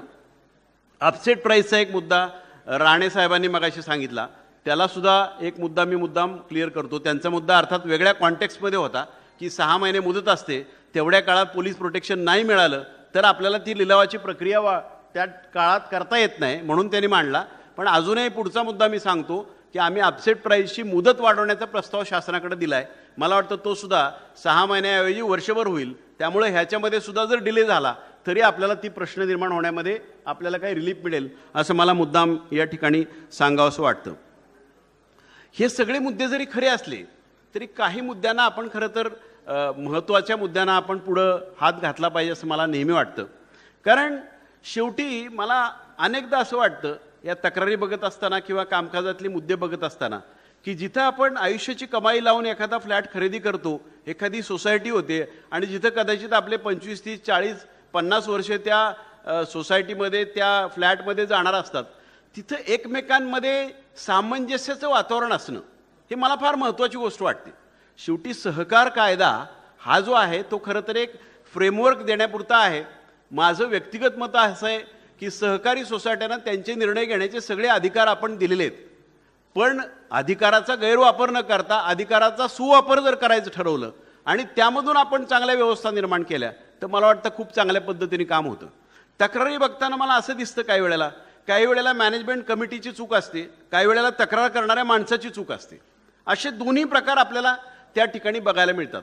पण मला असं नेहमी वाटतं की एका ठिकाणी राहणाऱ्या वर्षानुवर्ष राहणाऱ्या सगळ्या लोकांमध्ये जर सामंजस्य असेल तर आपल्याला हे प्रश्न सोडवणं किंवा प्रश्नाची सोडवणूक करून चांगल्या पद्धतीचं जीवन जगणं हे फार सोपं जाईल असं मला वाटतं. कारण अनेक ठिकाणी मला असं चित्र दिसतं की लोक छोट्या मोठ्या गोष्टींवर आमच्याकडे येत असतात आणि मग ते इतक्या टोकाला जाऊन तक्रारी होतात, मग ते पोलीसकडे तक्रारी होतील, कोर्टात जातील, सहकार न्यायालयात जातील, असे अनेक प्रकार होतात आणि त्यांनी कायमस्वरूपी सामंजस्य बिघडतं असं मला बरेचदा वाटतं. मी खेड्यातून आलेला माणूस आहे. आमच्याकडं भावकीचे दावे वाटपाचे असतील, जमिनीच्या किंवा बांधाचे असतील, हे पिढ्यानपिढ्या चालतात. म्हणजे मागच्या पिढीतला माणूस मरेपर्यंत वाद चालूच असतो, पुढच्या पिढीतला त्याचा वारसदार पुढे तोच दावा चालू ठेवतो. हे काही चांगलं वातावरण नाही. शेवटी आम्ही सगळे लोक वेगवेगळ्या क्षेत्रात काम करतो, नोकऱ्या करतो, व्यवसाय करतो, उद्योग करतो. आपला उद्योग, व्यवसाय, नोकऱ्या सगळं सांभाळून आपण हे सगळं करत असताना एकमेकांच्या मध्ये सहकार्य करणं हे फार महत्त्वाचं भूमिका मला असं वाटतं. आत्ता मला विठोबाची मूर्ती त्यांनी दिली, मला ते पसायदानातलं वाक्य त्यामुळं आठवलं, जे खळांची व्यंकटी सांडो तया सत्कर्मी रती वाढो भूतान परस्परे जोडो मैत्र जीवांचे. केवढा मोठा विचार आम्हाला ज्ञानेश्वरांनी या पसायदानामधून दिलाय. आम्ही याचा अवलंब का करू नये? आम्ही सगळ्यांनी एकत्र बसावं एकमेका. आता कसं आहे की सुदैवाने म्हणा का आणखीन कशाने दुर्दैवाने म्हणा, आम्ही समविचारी लोक सगळे एकत्र आलोय असं काय घडलंय असं घडत नाही. पण जरी वेगळ्या विचारांचे लोक असले तरी एका समान धागा विचाराचा ठेवून आम्ही जर सगळ्यांना सहकार्य करायचं ठरवलं तर खूप गोष्टी होऊ शकतात असं मला वाटतं. मध्यंतरी मला वाटतं 1-2-3 वर्षापूर्वी अमेरिकेत एका प्रशिक्षणासाठी गेलो होतो. तिकडची सिस्टीम काय आहे, त्यावेळेला मी सहकार खात्यात नव्हतो, पण तिकडची सिस्टीम काय हे बघायचं थोडंसं मला त्या ठिकाणी अनुभव मिळाला. एका भारतीय माणसाकडे राहिलो. त्यांच्याकडं कम्युनिटी नावाचा प्रकार आहे. एक 25-30-50 घरांची कम्युनिटी आहे आणि त्या कम्युनिटीमध्ये त्यांच्याकडे आपले इतके मोठे कायदे नियम असंही नाही आहे. ते कम्युनिटीमध्येच ते ठरवतात त्यांचे नियम काय असतील. मग ते पाणी वापराचे असतील, कचऱ्याचे असतील, पार्किंगचे असतील, वेगळ्या प्रकारचे. पण मला असं चित्र दिसलं की इथं कुठलीही कारवाई करायची गरज न पडता एकमेकांच्या सामंजस्याने, एकमेकांच्या सहकार्याने सगळे जे ठरवलेले नियम आहेत ते स्वतःहून लोक पार पाडतात. मी राहिलो त्या व्यक्तीच्या बाजूला, एका बाजूला चायनीज कुटुंब होतं आणि दुसऱ्या बाजूला श्रीलंकन कुटुंब होतं. तर त्यांनी मला असं सांगितलं, इथं एक मुद्दा आहे, इथं कदाचित ते एकमेकाला आपापल्या एक दुसऱ्याच्या गोष्टीमध्ये कदाचित सहकार्य करणार नाहीत, पण सहकार्य करणार नाहीत हे जितकं खरं आहे तितकंच उपद्रव करणार नाहीत हे पण खरं आहे. आमच्याकडं हा प्रॉब्लेम मोठा आहे. आमच्याकडं हा प्रॉब्लेम फार मोठा आहे. बघा तुम्ही तुमच्या सगळ्या व्यवस्थेमध्ये काम करताना मला नेहमीच काही प्रश्न पडतात की आपण मानवी मूल्य वृद्धिंगत करत असताना जेव्हा सुशिक्षितांचं प्रमाण वाढतं तेव्हा मूल्यांचं वृद्धिंगत होणं आणि त्यामधून सुव्यवस्था होणं या गोष्टी का होत नाहीत हा मला पडलेला प्रश्न आहे. मी अनेकदा अनेक सभेमध्ये जातो त्यावेळेला प्रश्न विचारतो. मला माहीत नाही तुम्हाला प्रश्न विचारलेले आवडतील का नाही, पण तरीही मी विचारतो. मला तुम्ही सांगा, एक 25-30 वर्षाचा मागचा आपण आढावा घेऊया. मागच्या 25 वर्षामध्ये प्रामाणिकपणा वाढला का घटला? बोला ना. खरेपणा वाढला का घटला? दुसऱ्याला त्रास द्यायची वृत्ती वाढली का घटली? फसवणूक करण्याचं प्रमाण वाढलं का घटलं? व्यसनाधीनता वाढली का घटली? हे काय विकास आहे?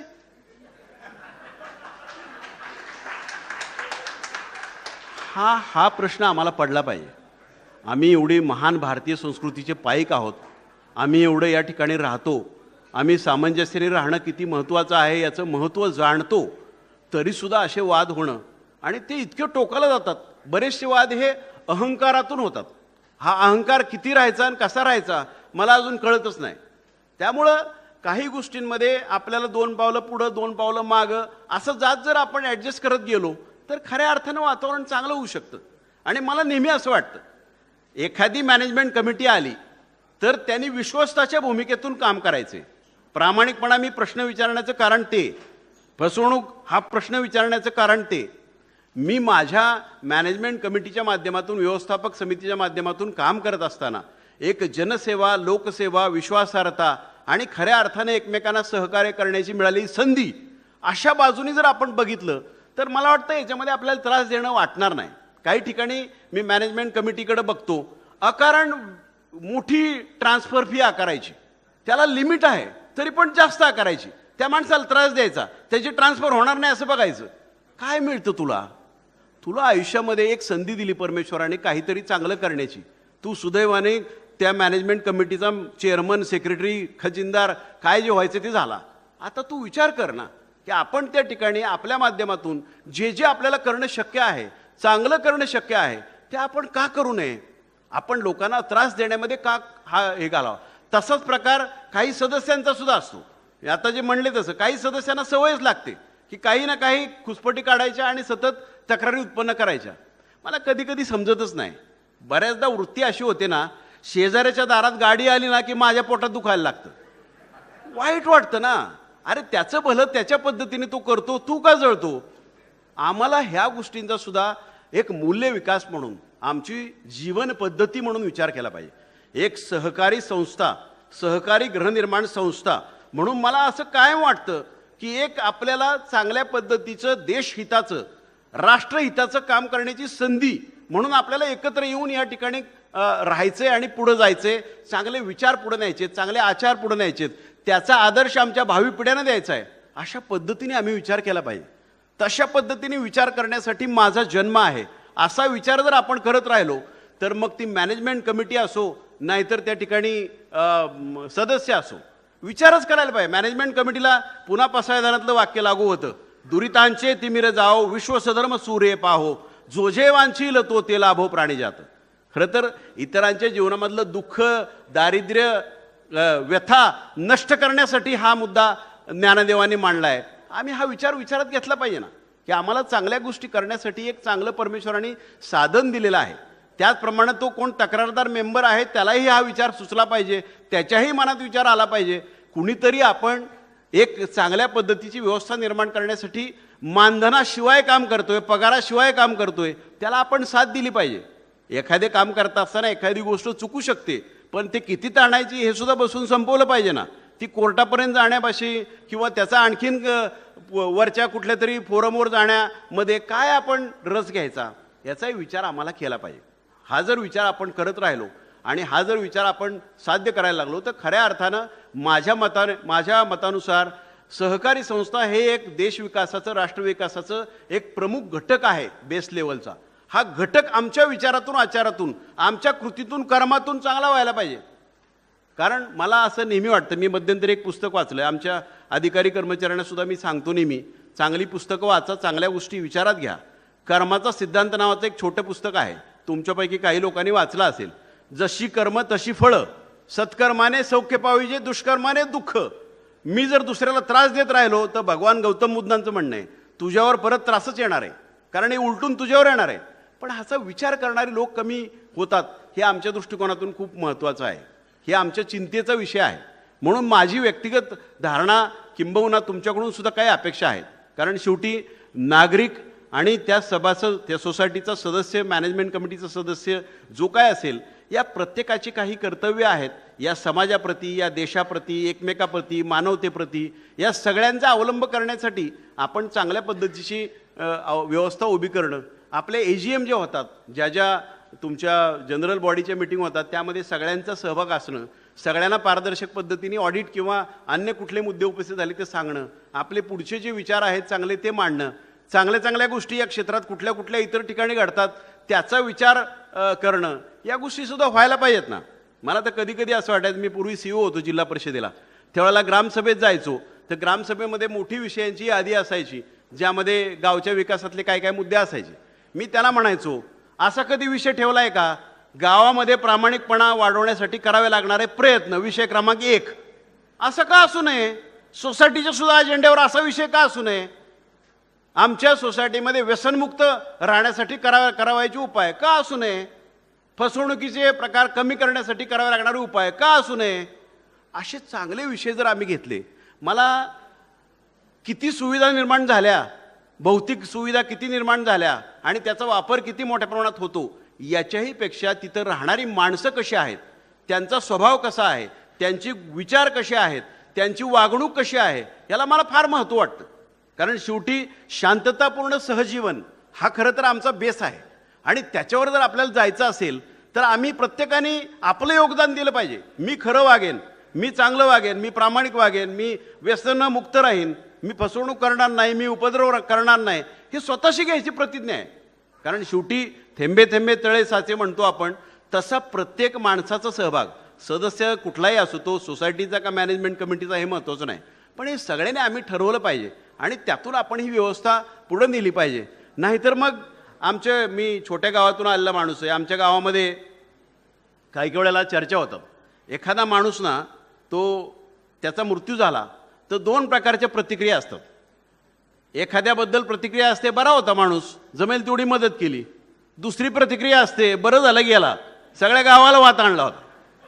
कोणत्या प्रतिक्रियेत बसायचं हे आम्ही ठरवायला पाहिजे. आमची कर्म आहेत. शेवटी तू तुझ्या जीवनाचा शिल्पकार असं वामनराव पै म्हणतात. आम्ही जर कर्म तशी केली नाहीत, आम्ही जर विचार तसे केले नाहीत, तर आपल्या व्यवस्था निर्माण करून नुसतं काय करणार? कायदा आहे, नियम आहे, मॅन्युअल आहे, GR आहे, सगळं आहे, पण ती राबवणारी, अंमलबजावणी करणारी, आत्मसात करणारी आणि त्याचा अवलंब करणारी माणसं जर तशी नसतील तर मग आपल्याला त्या कायद्या आणि नियमांच्या अंमलबजावणीमध्ये खऱ्या अर्थानं परिणामकारकता आणता येणार नाही. त्याचा खरा जो काय आपल्याला परिणाम साध्य करायचा आहे तो आपल्याला मिळणार नाही. आणि माझी आपल्याकडून खूप मोठी अपेक्षा आहे की सहकारामध्ये विना सहकार नाही उद्धार आणि सहकारातून समृद्धीकडे असं आपण जेव्हा म्हणतो तेव्हा खऱ्या अर्थानं आपल्याला त्या ठिकाणी एकमेकांच्या सहकार्याचे मुद्दे काढले पाहिजेत.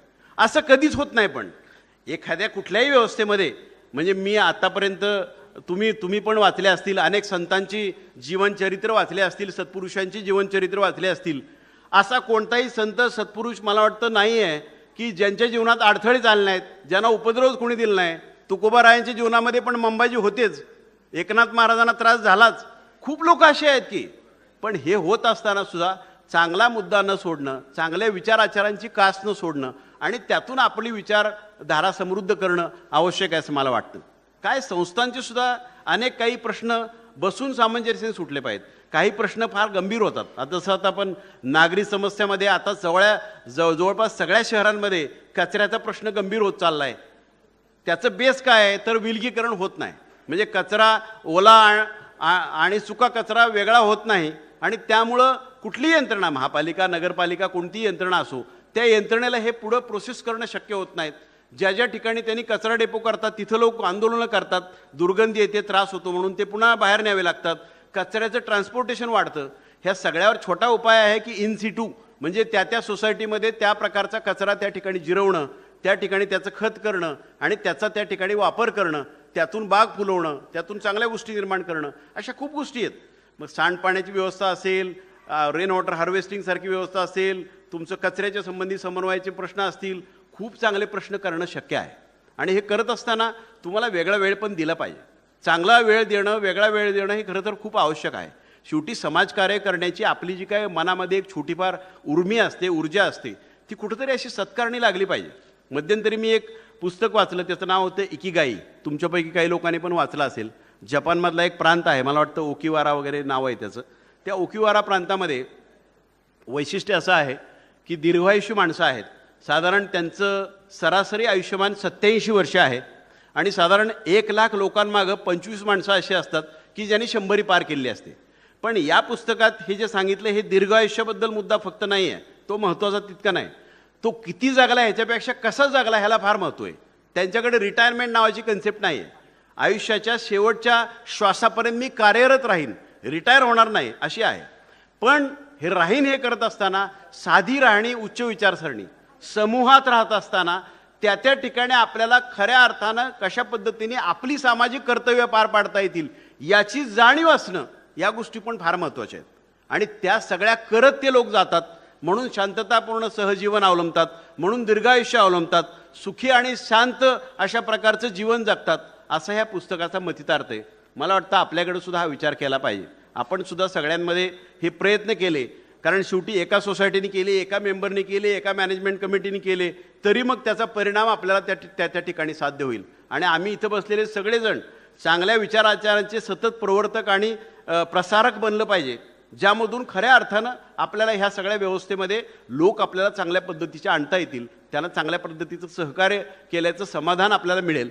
आणि शेवटी मी आत्ताच सांगितलं की आपल्याला कुठल्या का कारणाने आपण एकत्र आलेलो आहोत, तर एकत्र येत असताना एकमेकांच्या जीवनामधल्या सगळ्या गोष्टी, पूर्वी खरं तर खूप सामंजस्याचं वातावरण असायचं, मग त्यामध्ये गणेशोत्सव असतील किंवा आणखीन काही कार्यक्रम असतील, पण लोक सामंजस्याने एकत्र येणं, एकमेकांच्या सुखदुःखात सहभागी होणं आणि त्यांना मदत करण्याचा प्रयत्न जेवढा शक्य आहे तेवढा करत राहणं, असे लोक करत राहायचे. त्यामुळं खूप मला वाटतं प्रश्न कमी होत जायचे, सामंजस्याचं वातावरण खूप राहायचं, एकमेकांमधले सहकार्यामुळं चांगल्या गोष्टी मोठ्या मोठ्या सुद्धा आपण पार पाडायचो. तर अशा पद्धतीने आपण केलं पाहिजे. कारण केवळ सहकार कायदा असणं आणि सहकार कायद्यातल्या तरतुदी असणं एवढंच महत्त्वाचं नसून ती जी राबवणारी व्यवस्था आहे, माणसं आहेत ज्यांच्यासाठी आपण करतो, त्यांनी ह्याची स्वीकारार्हता ठेवणं, त्यांनी त्या त्या ठिकाणी त्याचा अवलंब सतत करत राहणं आणि आपल्या एकंदर या एकत्र येण्याचा मानवी मूल्यांचा विकास करण्यासाठी वापर करणं, एकमेकांच्या मानवी मूल्याचा विकास करत असताना खरं तर मग तोच वारसा आपली पुढची पिढीसुद्धा चालवेल. माझे वडील प्रामाणिक नसताना मी प्रामाणिक असावं अशी काय अपेक्षा असू शकत नाही. त्यामुळं आम्ही चांगल्या कामाचा, चांगल्या विचारांचा, चांगल्या आचारांचा जर वारसा पुढच्या काळात पुढच्या पिढीला द्यायचा असेल तर खऱ्या अर्थानं मला वाटतं खूप चांगल्या गोष्टी त्यातून साध्य होऊ शकतात. आणि सोसायटीचे सुद्धा आता केळकर साहेब उल्लेख करत होते की आमदार निधीमधून काही त्यांचा प्रस्ताव आहे की तिथं काही सुविधा आपण निर्माण करायच्या. पण मला असं नेहमी वाटतं सुविधा निर्माण करणं आवश्यकच आहे, वादच नाही. पण सुविधा मेंटेन करत असताना त्या सुविधा ज्या सोसायटीच्या सुविधा आहेत, कॉमन सुविधा आहेत, त्यासुद्धा आपलेपणाने त्याची जपणूक करणं हे पण फार महत्त्वाचं आहे. ते जर झालं नाही तर मग त्या सुविधांना सुद्धा त्या सुविधांचे सुद्धा प्रश्न निर्माण होतात. मग त्या महापालिकेच्या सुविधा असतील, शासनाच्या असतील, सोसायटीच्या असतील, कुणाच्याही. कारण आपल्याला त्यामध्ये सुद्धा खूप गोष्टी बघाव्या लागतात. एक घडलेला प्रसंग मला त्या निमित्ताने एका मित्राने मला सांगितला होता, तो मला या ठिकाणी त्यामुळं सांगावा वाटतो. कारण सार्वजनिक सुविधा, आपल्या सोसायटीतल्या सुविधा, सगळ्यांसाठी असलेल्या सुविधा, मग ते लिफ्ट असेल, कचऱ्याचा प्रकल्प असेल, पाणी पुरवठा योजना असेल, कुठलाही असेल, त्यातला आपलेपणा ह्यासाठी खरं तर तंतोतंत लागू होणारं कदाचित हे उदाहरण नसेल, पण त्यातला भाव महत्त्वाचा आहे, त्यातली भावना महत्त्वाची आहे. जपानमध्ये आपला एक माणूस प्रवास करत असतो, भारतीय माणूस. तर जपानमध्ये तो रेल्वेतून प्रवास करत असतो. रेल्वेमध्ये ज्या सीटवर तो बसलेला असतो त्याच्या समोरच्या सीटवर एक जपानी माणूस बसलेला असतो आणि तो जपानी माणूस ते सीट सुईद्वाराने शिवत असतो. आपल्या माणसाला वाटलं बहुतेक हा रेल्वेतला कर्मचारी असेल म्हणून तो सीट शिवतोय. आपल्या माणसाने त्याला प्रश्न विचारला, तुम्ही हे सीट का शिवताय, तुम्ही रेल्वेत सर्व्हिसला आहे का? त्या माणसाने सांगितलं, बिलकुल नाही, मी ह्या ट्रेननी ह्या रेल्वेनी रोज प्रवास करत असतो. काल मी बघितलं ह्या बोगीतलं हे सीट फाटलेलं होतं आणि म्हणून मी आज घरून सुविधारा घेऊन आलो आणि म्हणून हे शिवतोय. त्या आपल्या माणसाने परत तोच प्रश्न विचारला, हे काम तर रेल्वेच्या खात्याच्या लोकांचं आहे, तुम्ही का करताय? त्या माणसाने दिलेलं उत्तर फार उद्बोधक आहे आमच्यासाठी. तो माणूस म्हणतो बरोबर आहे, तुमचा मुद्दा मला कळला, पण माझा मुद्दा असा आहे की हे जे सीट आहे, ह्या सीटवर बसून माझ्या जपानमधले हजारो लोक रोज प्रवास करतात, त्यांचा सुखाचा प्रवास व्हावा असं मला वाटतं. आणि दुसरा मुद्दा, माझी राष्ट्रीय संपत्ती आहे, या राष्ट्रीय संपत्तीचं कशा पद्धतीने जतन केलं जातं याच्यावर आमच्या देशाची प्रतिमा अवलंबून आहे. तुमच्यासारखे परदेशी लोक आमच्या सुविधा बघून आमच्या प्रतिमा ठरवतात, तर त्या दृष्टिकोनातून मला असं वाटतं की आमच्या देशाची प्रतिमासुद्धा उच्च असावी. या 2 कारणासाठी मी हे सीट शिवतोय. आपल्याकडचं उदाहरण वेगळं देतो. आता आपल्याकडे येऊ. नाही, मुद्दाम मी कॉन्ट्रास्ट एवढ्यासाठी करतोय की आपण हा भाव का ठेवला पाहिजे. मी एस टीने प्रवास करत असतो. एस टीने प्रवास करत असताना माझ्या समोरचं सीट फाटलेलं आहे, तिथे एक माणूस बसला आहे, त्यांनी त्या सीटमधलं स्पंज काढून घेतलं आणि स्वतःच्या पिशवीत भरलं, घरी पुसायला घेऊन चाललो म्हणला. आम्हाला असं वाटतं, मला नाही वाटायला पाहिजे का माझ्या देशाचा नागरिकसुद्धा या सीटवरून प्रवास करणार आहे, माझी राष्ट्रीय संपत्ती आहे, हा विचार मी का नाही करायचा. हा विचार जर आम्ही केला प्रत्येक गोष्टीबद्दल, मग ते माझ्या गावातलं काय केटीवेअर असेल, बंधारा असेल, माझ्या शहरातली बाग असेल, पाणी पुरवठ्याचं काही साधनं असतील, काही आणखीन वेगळ्या सुविधा असतील, या प्रत्येक गोष्टीबद्दल आम्ही जर असा विचार केला आणि आपण आपलेपणा ठेवला तर खऱ्या अर्थानं या संपत्ती, या साधन संपत्ती आपल्या चांगल्या प्रकारे राहतील, त्याचा योग्य प्रकारे वापर केल्याचं समाधान सगळ्यांना मिळेल आणि यातून सुद्धा आपण देशहित, मानवताहित, समाजहित साध्य करणार आहोत. त्यामुळं अशाही गोष्टींचा आपण, मला वाटतं, खूप विचार केला पाहिजे. आणि प्रत्येक गोष्ट करताना आपण केवळ हा विचार बऱ्याचदा लोक करत असतात, मी एकट्याने काय केलं तर काय होणार आहे, असा काय फरक पडणार आहे, एवढे तो लोक कचरा करतात, मी एकट्याने आणखीन कचरा केला तर काय फरक पडणार आहे, असाही विचार लोक करत असतात. त्याच्याबद्दल सुद्धा मला एक गोष्ट आठवली, ती मी अनेक कार्यक्रमात सांगितली, पण तुम्हालाही ते ऐकवतो. आपल्या पंतप्रधानांनी सनदी दिवस कार्यक्रमामध्ये सांगितलेली ही गोष्ट आहे. मला असं वाटतं की ही गोष्टसुद्धा आमच्यासाठी उद्बोधक आहेत. शेवटी आम्ही अशा गोष्टी बघितल्या पाहिजेत ज्यामुळं आमचं उद्बोधन होतं, आमचंसुद्धा शिक्षण प्रशिक्षण होतं आणि आमचासुद्धा विकास होतो. अशा गोष्टी आपण बघितल्या पाहिजेत. त्यातली ही गोष्ट आहे, समुद्रकिनारा असतो, समुद्रकिनाऱ्यावर एक 7-8 वर्षाचा मुलगा समुद्रकिनाऱ्यावर चालत असतो. समुद्रामध्ये वादळ येत असतं आणि मोठ्या प्रमाणात लाटा त्या किनाऱ्यावर येऊन आदळत असतात. तर त्या लाटांबरोबर हजारो मासे त्या किनाऱ्यावर येऊन पडत असतात. त्यातले पाणी निथळतं आणि लाटाचं पाणी होते, दया उत्पन्न होते. त्याला वाटतं आपण काहीतरी केलं पाहिजे. तो मुठभर वासे उचलतो आणि परत समुद्रात नेऊन टाकतो. माझ्यासारखा जाणारा माणूस त्या ठिकाणी विचारतो, अरे काय करतोय, हे मुठभर मासे नेऊन टाकल्यामुळे तुझ्या जीवनात, माझ्या जीवनात, आपल्या जीवनात काय फरक पडणार आहे. त्या मुलाने दिलेलं उत्तर फार उद्बोधक आहे. तो म्हणतो, काका बरोबर आहे, मी हे मासे तिकडे नेऊन टाकले, तुमच्या जीवनात काय नाही फरक पडणार, माझ्याही जीवनात काय फरक पडणार नाही, पण जे मासे मी तिकडे नेऊन टाकले, त्यांना मी जीवदान दिलंय, त्यांच्या जीवनात फरक पडतोय म्हणून मी टाकले. शेवटी निष्काम कर्मयोग जो गीतेमध्ये सांगितला आहे तो हाच आहे. आम्ही प्रत्येक गोष्टीमध्ये फळाची अपेक्षा धरून काम करणं अपेक्षित नाही, असं आमचं भारतीय तत्त्वज्ञान सांगतं. म्हणून आम्ही अशा गोष्टी करत राहिलं पाहिजे. तुमच्या सोसायटीमध्ये, तुमच्या विभागामध्ये, तुमच्या त्या भागामध्ये काम करत असताना की काहीतरी तुम्ही खारीचा वाटा प्रत्येक वेळेला जर उचलत गेला तर जीवन समृद्ध बनतं. शेवटी जीवनाचा ताळेबंद सुद्धा आपण कधीतरी मांडला पाहिजे.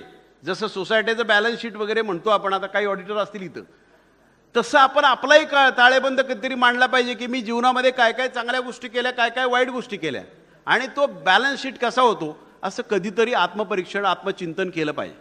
कारण या सगळ्या गोष्टीचं आत्मचिंतन करणं, आपलं स्वॉट अनालिसिस करणं, आमच्या स्ट्रेंथ काय, विकनेसेस काय, अपॉर्च्युनिटीज काय, थ्रेट्स काय, ह्या सगळ्या बघणं आणि त्यातून आपली जीवन समृद्ध करणं, त्यातून इतरांसाठी सुद्धा काहीतरी देणं आणि समाजासाठी आपण मोठं होत असताना खरं तर आपल्या संपूर्ण मोठ्या होण्यामध्ये आमच्या आईवडिलांचा, गुरुवर्यांचा, मित्रांचा, सहकाऱ्यांचा, कनिष्ठांचा, वरिष्ठांचा, अनेकांचा सहभाग असतो. या सगळ्यांच्या ऋणातून उतराई होण्याची एक संधी म्हणून आपण प्रत्येक कामाकडे जर बघत गेलो तर मला वाटतं सत्कर्मसुद्धा आपल्या हातातून मोठ्या प्रमाणात घडू शकतील असं मला वाटतं. मी आता आणखीन मुद्दे सांगणार नाही, कारण लोकांची ऐकण्याची क्षमता मला वाटतं कमी झालेली आहे. आता चुळबुळ सुरू झाली आहे, त्याचा मी वेध घेतला पाहिजे.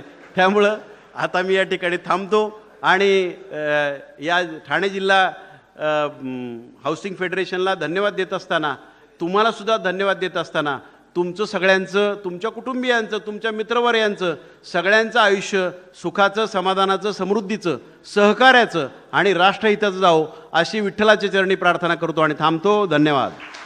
कोकण पदवीधर मतदारसंघाचे आमदार माननीय निरंजनजी डावखरे सर, मी यांना विनंती करते की त्यांनी उपस्थितांना मार्गदर्शन करावं.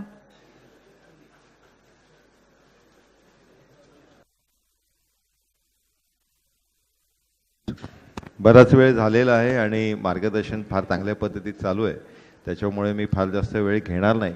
व्यासपीठावर सर्व मान्यवर, समोर बसलेले मोठ्या संख्येने बंधू भगिनीनो, अतिशय सुंदर कार्यक्रम हे आपल्या माध्यमाने राणेसाहेब आयोजित केलं आहे, त्यासाठी आपलं सर्वप्रथम तर अभिनंदन करतो आणि मला या कार्यक्रमाला बोलवलं त्यासाठी आभार व्यक्त करतो. आताच मगाशी आयुक्त साहेबांचं एवढं चांगलं मार्गदर्शन झालेलं आहे आणि आपल्या सगळ्यांना ओढ लागली ती कलेक्टर साहेबांच्या मार्गदर्शनाची, त्याच्यामुळे मी माझं बोलणं या इकडे थांबवतो. धन्यवाद. जय हिंद. धन्यवाद सर. जिल्हाधिकारी माननीय राजेशजी नार्वेकर सर यांना मी विनंती करते की त्यांनी उपस्थितांना मार्गदर्शन करावं. आजच्या या ठाणे जिल्हा कॉपरेटिव्ह हाऊसिंग फेडरेशन लिमिटेडच्या कार्यक्रमासाठी उपस्थित केळकर साहेब, डावखरे साहेब, प्रशासनातील माझे वरिष्ठ आणि सहकार आयुक्त श्री कवडे साहेब, ज्यांनी हा कार्यक्रम आयोजित केला आहे, ते फेडरेशनचे अध्यक्ष श्री राणे साहेब, DDR सोनवणे साहेब, महापालिकेचे अतिरिक्त आयुक्त माळवी साहेब आणि या ठिकाणी उपस्थित ठाणे शहरातील सर्व मान्यवर आणि विविध सहकारी संस्थांचे उपस्थित पदाधिकारी आणि बंधू भगिनींनो, खरं तर कवडे साहेबांचं भाषण इतकं चांगलं झालेलं आहे की ह्याच्यानंतर खरंच बोलण्यासारखं काही नाही आहे. तरी देखील डावखरे साहेबांनी मला का उल्लेख करून स्वतः हे झाले मला हे कळलेलं नाही. म्हणजे खरं सांगतो मी, अधिकारी बरेचदा कामामध्ये राजकीय व्यक्तींशी किंवा पदाधिकाऱ्यांशी गोल गोल करता ते आजपर्यंत ऐकून होतो, पण तुम्ही मागाशी खरंच अशी गुगली टाकली, मला सुचलंच नाही आता काय. कारण तुम्हाला ज्या कार्यक्रमाला जायचे घाई आहे त्या कार्यक्रमाला मला पण यायचं, त्यामुळे पण असू दे. पण या ठिकाणी काही गोष्टींचा उल्लेख करणं आवश्यक आहे. सर्वप्रथम मी सर आयुक्त साहेबांना दिलगिरी व्यक्त करतो. आमच्या ज्येष्ठतेनुसार सरांचं भाषण सर्वात शेवटी पाहिजे होतं, समारोपाचं भाषण, जे मार्गदर्शनाचं भाषण आहे, कारण ते माझे वरिष्ठ आहेत. पण साहेबांचं भाषण खरोखरच म्हणजे सहकार कायद्याबद्दलच फक्त मर्यादित न ठेवता सहकारबद्दल आणि समाजाची एक वेगळी बाजू आणि आजच्या परिस्थितीमध्ये बद्दल देखील त्यांनी खूप या ठिकाणी भाष्य केलेलं आहे आणि ते फारच मला वाटतं फार महत्त्वाचं होतं. त्यानिमित्ताने ह्या कार्यक्रमाच्या निमित्ताने आम्हाला पण त्यांचे विचार ऐकता आले, ही माझ्यासाठी समाधानाची गोष्ट आहे. या कार्यक्रमाला उपस्थित राहण्यामागे आमचे मित्रच म्हणावं लागेल राणे साहेबांचं, कारण त्यांचा आणि माझा संबंध जवळपास आता 10-12 वर्षापासून आहे आणि तो पण हा डीम कन्व्हेन्समुळेच झालेला आहे. 10 वर्षापूर्वी योगायोगाने मी मंत्रालयामध्ये महसूल विभागामध्ये उपसचिव होतो आणि फेडरेशनच्या कामाच्या निमित्ताने डीम कन्व्हेन्सचा विषय त्यांनी हाती घेतला होता आणि त्यासाठी ते यायचे आणि मग त्यातून आमचा परिचय झाला, चांगली मैत्री झाली आणि मग जिल्हाधिकारी म्हणून मी ठाण्यात आलो, तो भाग वेगळा. पण मधल्या कालावधीमध्ये ठाण्यामध्ये मी फक्त त्यांच्या गणपतीला मागे उत्सवाला यायचो, एवढे आमचे घरगुती संबंध निर्माण झाले होते आणि योगायोगाने मी या ठिकाणी जिल्हाधिकारी झाल्यामुळे ते संबंध वृद्धिंगत झाले. आणि आजचा हा कार्यक्रम आणि आपली सर्वांची उपस्थिती पाहिल्यानंतर मला या गोष्टीचं समाधान वाटलं की 10-12 वर्षापूर्वी मंत्रालयात बसून जी लिखापडी करतो आपण त्याचं प्रत्यक्ष स्वरूप काहीतरी आपल्याला बघायला मिळणं ही आनंदाची गोष्ट असते. कारण तो 2012चा जो GR आहे, डीम्ड कन्व्हेन्सला कुठली कागदपत्र वगैरे लागतात, त्यात उपसचिव म्हणून माझीच सही आहे, राजेश नार्वेकर, उपसचिव महसूल विभाग म्हणून. त्यामुळे मंत्रालयातून हे GR निघतात, परंतु त्याचं पुढे काय होतं आणि काय झालं फील्डवर हे पाहायची जी संधी आहे ती मला वाटतं ह्या आजच्या या फेडरेशनच्या कार्यक्रमामुळे बघता आली आणि त्याचा मला अतिशय आनंद झालेला आहे. या ठिकाणी मगाशी अनेक वक्त्यांनी आपल्या भाषणामध्ये उल्लेख केला सोसायटीच्या कामकाजाबद्दल आणि सोसायटीच्या सर्वच बाबतीमध्ये. त्या अनुषंगाने फक्त 1-2 गोष्टी फक्त मी या ठिकाणी नमूद करणार आहे. एक, सोसायटीच्या पदाधिकाऱ्यांच्या किंवा सोसायटीच्या आजच्या कामकाजाबद्दल बोलताना नियमाच्या बाहेर देखील काही गोष्टी बरेचदा कन्सिडर कराव्या लागतात सर, असं मला वाटतं. म्हणजे थोडी फ्लेक्झिबिलिटी ठेवायला लागते असं मला वाटतं. आणि त्याचं मला मगाशी अचानक आठवलं ते, कारण मध्यंतरी आपण सर्वच जण हे 2-3 वर्ष आपली कोविडमध्ये गेलेली आहे. म्हणजे हा फेडरेशनचा कार्यक्रम मला वाटतं 2-2.5 वर्षापूर्वी व्हायला पाहिजे होता, तो आज होतोय. आणि ह्या कार्यक्रमाला प्रामुख्याने आज आवर्जून येण्याचं एक महत्त्वाचं कारण हे पण होतं की आता कोविडचे निर्बंध उठल्यानंतर पूर्ण ठाणे शहर आणि जिल्हा मागचे 2-1 वर्ष जो ठप्प झाला होता, पॉज बटन दाबल्यासारखी त्याची अवस्था होती, तर या ठिकाणी पुन्हा आता सांस्कृतिक कार्यक्रमांची रेलचेल सुरू झालेली आहे. मागच्या काही दिवसामध्ये अनेक कार्यक्रमांना जाणं देखील झालेलं आहे. परंतु अशा प्रकारचा एक सामाजिक कार्यक्रम, उपक्रम किंवा अशा प्रकारचा एक चर्चासत्र टाईप कार्यक्रम हा मला वाटतं पहिलाच कार्यक्रम असावा आणि त्यासाठी येणं हा आवश्यक आहे मला वाटलं. तर या अनुषंगाने मगाशी मी ज्याचा उल्लेख केला की आपण सगळेच या कोविडच्या कालावधीमध्ये गेलो आणि माझ्याकडे एक केस आली होती. मध्यंतरी आम्ही शासनाच्या योजनेचा लाभ देण्यासाठी ठाणे जिल्ह्यामधल्या अशा बालकांचा सर्वेक्षण केलं होतं की ज्यांचे आई आणि वडील हे दोन्ही कोविडमुळे मृत झालेले आहेत, असा आम्ही सर्वे केला होता. आणि अशा जवळपास आमच्याकडे 49 वगैरे मुलं मिळाली की ज्यांचे आई वडील दोघंही घरातले गेलेले आहेत आणि मुलं मायनर आहेत.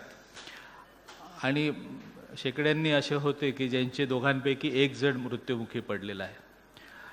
आणि मग आम्ही एक कार्यक्रम केला, त्या मुलांना शासनाकडून जो 5 लाखाचा धनादेश वगैरे द्यायचा होता तो दिला, त्यांच्या शिक्षणाची व्यवस्था केली. सुदैवाने आपल्याकडे अनेक संस्था पुढे आल्या की ज्यांनी त्यांचं मुलांच्या शिक्षणाची जबाबदारी घेतली. तर ती सर्व प्रोसेस झाली. तर त्या कार्यक्रमामध्ये मी त्यांना सांगितलं होतं की आपला संबंध फक्त ह्या अनुदानापुरता नाही आहे, तर तुम्ही काही अडचण आली तर तुम्ही विश्वासाने माझ्याकडे या, आपण त्यातून मार्ग काढायचा प्रयत्न करू. आणि एक दिवशी माझ्याकडे एक 15-16 वर्षाची मुलगी आली. तर चुणचुणीत मुलगी होती.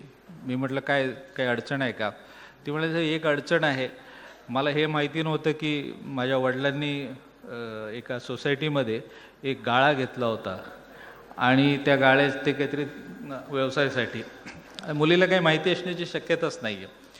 आणि आता अचानक मला ड्यूज आले, काहीतरी 3.5 लाख रुपये भरा असे वडिलांच्या गाळापासूनचे काहीतरी पेंडिंग ड्यूज आहेत आणि ते भरलं नाही तर तो गाळा जप्त करणार आहे असं. एक तर ते म्हणे मला हेच माहिती नव्हतं आजपर्यंत की वडिलांनी असा काही गाळा घेतलेला आहे. आणि आपण जरी विचार केला तरी मला वाटत नाही आपल्या पण काही 10-12 वर्षाच्या शाळेत जाणाऱ्या मुलाला माहिती असेल की तुमचं घराचे कागदपत्र आहेत का, कुठे घर आहे का. तर असे अडचणीचे प्रसंग आहे. शेवटी मी सोनवणे साहेबांना विनंती केली की म्हटलं तुमच्या सहकार विभागातल्या अधिकाऱ्यांना, त्या सोसायटीच्या पदाधिकाऱ्यांना बोलवून जरा इंटरव्ह्यून करायला सांगा की आता ती माफी तरी करावी, सोसायटीने काहीतरी निर्णय घ्यावा, मेंटेनन्स वगैरे नसेल तर काही कॉन्ट्रीब्युशन करायचं असेल तर तसं सांगा, किंवा काहीच शक्य नसेल तर CSRच्या माध्यमातून आपण कुठून तरी प्रयत्न करू आणि त्या मुलीची आवश्यकता जी आहे ती पूर्ण करू, पण यातून काहीतरी मार्ग काढू असं मी सांगितलं. आणि सुदैवाने सोनवणे साहेबांनी पण त्यात वैयक्तिक लक्ष घातलं आणि आपण त्यातून मार्ग काढला. पण ही एक आठवलेली गोष्ट मला असं आठवलं. आता ही गोष्ट जी आहे ती आपल्याला नियमित आपल्या कामकाजामध्ये हे अपेक्षित नाही आहे की कोणाच्या सोसायटीचे काही मेंटेनन्स वगैरे माफ करणं, परंतु असे काही प्रसंग येतात. आता हे कोविडमुळे उद्भवलेला प्रसंग असेल किंवा कुणाच्या आयुष्यामध्ये असे प्रसंग येतात, त्यामुळे असे काही फ्लेक्झिबिलिटीची अपेक्षा सोसायटीकडून असते. तो प्रसंग मला आजच्या या निमित्ताने आठवला. आजच्या या कार्यक्रमाला येण्यापूर्वी किंवा मगाशी आपल्या भाषणामध्ये राणेसाहेबांनी काही मुद्दे मांडलेत, तेवढ्याच फक्त मी या ठिकाणी उल्लेख करतो. मी काही जास्त या ठिकाणी बोलणार नाही. माझ्यासाठी आनंदाची गोष्ट अशी आहे की कोविडच्या पूर्वी ज्या दोन्ही निवडणुका झाल्या, लोकसभेच्या विधानसभेच्या, आणि त्यावेळेस मतदार यादीचे अपडेट करण्याचं जे काम होतं, त्या कामामध्ये आम्हाला फेडरेशनने खूप सहकार्य केलेलं आहे. म्हणजे आम्ही त्यावेळेस नियोजन भवनला बैठक घेतली होती आणि त्यावेळेस मतदार नोंदणीमध्ये त्यांनी व्हॉलंटरीली खूप चांगलं काम केलं होतं. आणि मला असं वाटतं की दिवसेंदिवस सहकारी संस्थांची संख्या पाहता आणि तिथल्या सदस्यांची संख्या पाहता खरं तर ही संख्या बघता फेडरेशन हा एक सिव्हिल फोर्स होऊ शकतो, म्हणजे एक दबाव गट समाजातला होऊ शकतो, एवढी त्याची मला असं वाटतं ताकद आहे. म्हणून जेव्हा मगाशी केळकर साहेब म्हणाले की आता DPCच्या माध्यमातून आमदार निधीतले पैसे सोसायट्यांना द्यायचा निर्णय होतोय, तर त्यांच्यापेक्षा जास्त मला धक्का बसला. आता ते कसे काही ते निधी वाटप करणार आहेत मला माहिती नाही, कारण तो निधी शेवटी आमच्या मार्फतच जाणार आहे, कलेक्टरच्या मार्फत. तर इलेक्शनच्या मध्ये हे नेहमीच सोसायटीने आम्हाला मदत केलेली आहे. राणेसाहेबांनी जे मगाशी 5-6 मुद्दे आमच्याशी हे सांगितलेले आहेत, त्यामध्ये एक पहिला मुद्दा होता की संस्थेच्या इमारतीच्या व जागेचे अभिहस्तांतरण अडचणी समस्यासाठी जे समितीच्या बैठका आहेत त्या पुनश्च सुरू करण्यासाठी. तर हे कोविडच्या पूर्वी आपल्याकडे ह्या बैठका व्हायच्या आणि शासनाचे असे आदेश आहेत की हे प्रश्न सोडवण्यासाठी हे जिल्हास्तरीय समन्वय समितीची बैठक सुरू करावी म्हणून. तर आम्ही आता हे मे महिन्यापासून, उद्यापासून जो मे महिना सुरू होतोय, तर तेव्हापासून आपण दरमहा आपली जिल्हास्तरीय समन्वय समितीची बैठक सुरू करणार आहोत. दुसरा मुद्दा होता की एक शासनाचा लीज असलेल्या जागेचं क्लास 2 to क्लास 1 वर्गीकरण होताना लागणारा विलंब कमी करणे आणि एक खिडकी योजना सुरू करणे. ॲक्च्युली तो 8 मार्च 2019चा शासन निर्णय होता आणि ज्याच्यामध्ये क्लास 2 to क्लास 1 करण्यासाठी सवलतीच्या दरामध्ये ही 3 वर्षासाठी ही सवलत सुरू करण्यात आली होती. आता दुर्दैवाने 7 मार्च 2022ला ही सवलतीची स्कीम बंद झालेली आहे. आता सध्या शासन स्तरावर आमच्याकडून माहिती मागवण्यात आली आहे की ह्या कालावधीमध्ये किती सोसायटी पुढे आल्या, कारण 19ला शासनाला अपेक्षित होतं की 3 वर्षामध्ये मोठ्या प्रमाणात संस्था येतील आणि हे काम करून घेतील असं अपेक्षित होतं, परंतु तसं घडलं आहे की नाही हे तपासण्याचे काम सुरू आहे. आणि शासनाच्या जर असं निदर्शनास आलं की आता बहुसंख्य लोकांनी लाभ घेतलेला आहे, रिस्पॉन्स चांगला आहे आणि अनेक लोक या ठिकाणी उत्सुक आहेत येण्यासाठी, तर कदाचित ही शासनाची योजना पुन्हा एकदा सुरू होईल.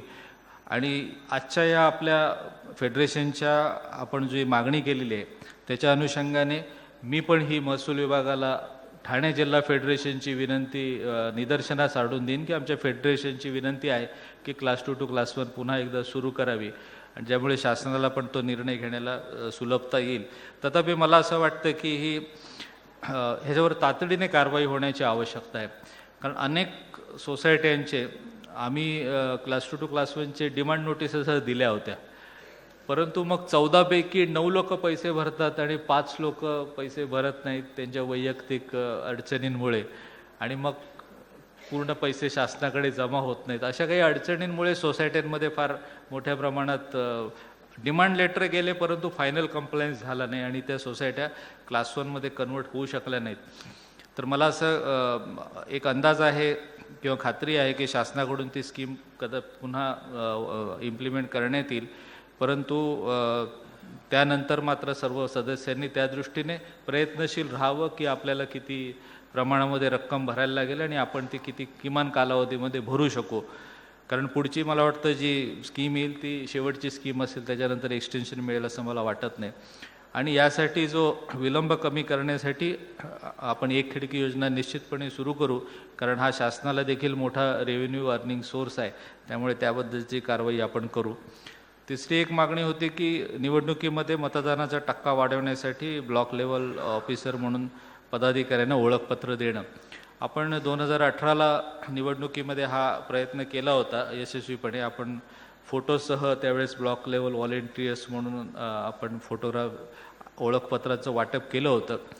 तर हे द्यायला काहीच अडचण नाही आहे. आणि तशा भारत निवडणूक आयोगाच्या पण सूचना आहेत आणि सहकार विभागाच्या देखील सूचना आहेत, त्यामुळे ब्लॉक लेवल ऑफिसर म्हणून द्यायला काही हरकत नाही आहे.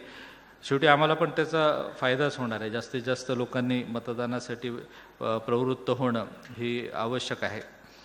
सगळ्यात महत्त्वाचा मुद्दा माझ्या दृष्टीने जो आहे तो गृहनिर्माण संस्थांच्या मानवी अभिहस्तांतरण प्रक्रिया पूर्ण झाल्यानंतर 7/12 किंवा प्रॉपर्टी कार्डवर नाव लावताना पुनर्सुनावणी न घेण्याबद्दल. हा मुद्दा मात्र फार महत्त्वाचा आहे आणि 2012 सालीच खरं तर शासनाचा निर्णय झालेला आहे की DDRकडे एकदा डीम कन्व्हेन्स घेताना ही सर्व प्रोसेस कंप्लीट झाल्यामुळे पुन्हा त्या लोकांना बोलवण्यात काही हेतू नाही आहे. तर आम्ही ह्याच्या आदेश आमच्या जिल्ह्यामध्ये तातडीने पुन्हा निर्गमित करू की डीम कन्व्हेन्ससाठी हे घेण्याची गरज नाही आहे. ह्याचं कारण म्हणजे मधल्या काळात माझ्याकडे पण काही तक्रारी आल्या होत्या आत्ता रिसेंटली, की होतं काय की डीम कन्व्हेन्स होईपर्यंत ती प्रोसेस सगळी व्यवस्थित होते आणि डीम कन्व्हेन्स झाल्यानंतर नाव लावायच्या वेळेस जो मालकाचा मुलगा असतो तो वारस नोंद टाकतो तिकडे आणि तो 7/12 बदलतो आणि त्या वारसाचं नाव लागतं आणि इथे डीम कन्व्हेन्स झालेलं असतं मयत वडिलांच्या नावाने आणि मग पुन्हा गुंता निर्माण होतो की ज्याच्या नावाने डीम कन्व्हेन्स झालेला आहे तो मयत आहे आणि ज्याचं नाव आता लावलेलं आहे तर तो त्याच्या नावाने डीम कन्व्हेन्सच नाही आहे, म्हणजे तो पार्टीच नाही त्या डीम कन्व्हेन्समध्ये. हा एक मला आत्ता ह्या 2-3 महिन्यात निदर्शनास आलेली गोष्ट आहे. त्यामुळे मला असं वाटतं की डीम कन्व्हेन्सकडे जाणारी प्रकरणं आणि आमचं रेव्हेन्यू रेकॉर्ड ह्याच्यात पण काहीतरी समन्वय करायला पाहिजे, म्हणजे आम्हाला पण सूचना देणं सोपं पडेल की ज्या प्रकरणांमध्ये डीम कन्व्हेन्सची कारवाई सुरू आहे त्या प्रकरणामध्ये परस्पर वारस नोंदी करू नयेत हे कळवणं आवश्यक आहे. आता होतं काय, तलाठी इंडिपेंडंटली वारस नोंद करतो आणि DDRकडे इंडिपेंडंटली डीम कन्व्हेन्सची कारवाई सुरू होते, प्रोसेस सुरू असते.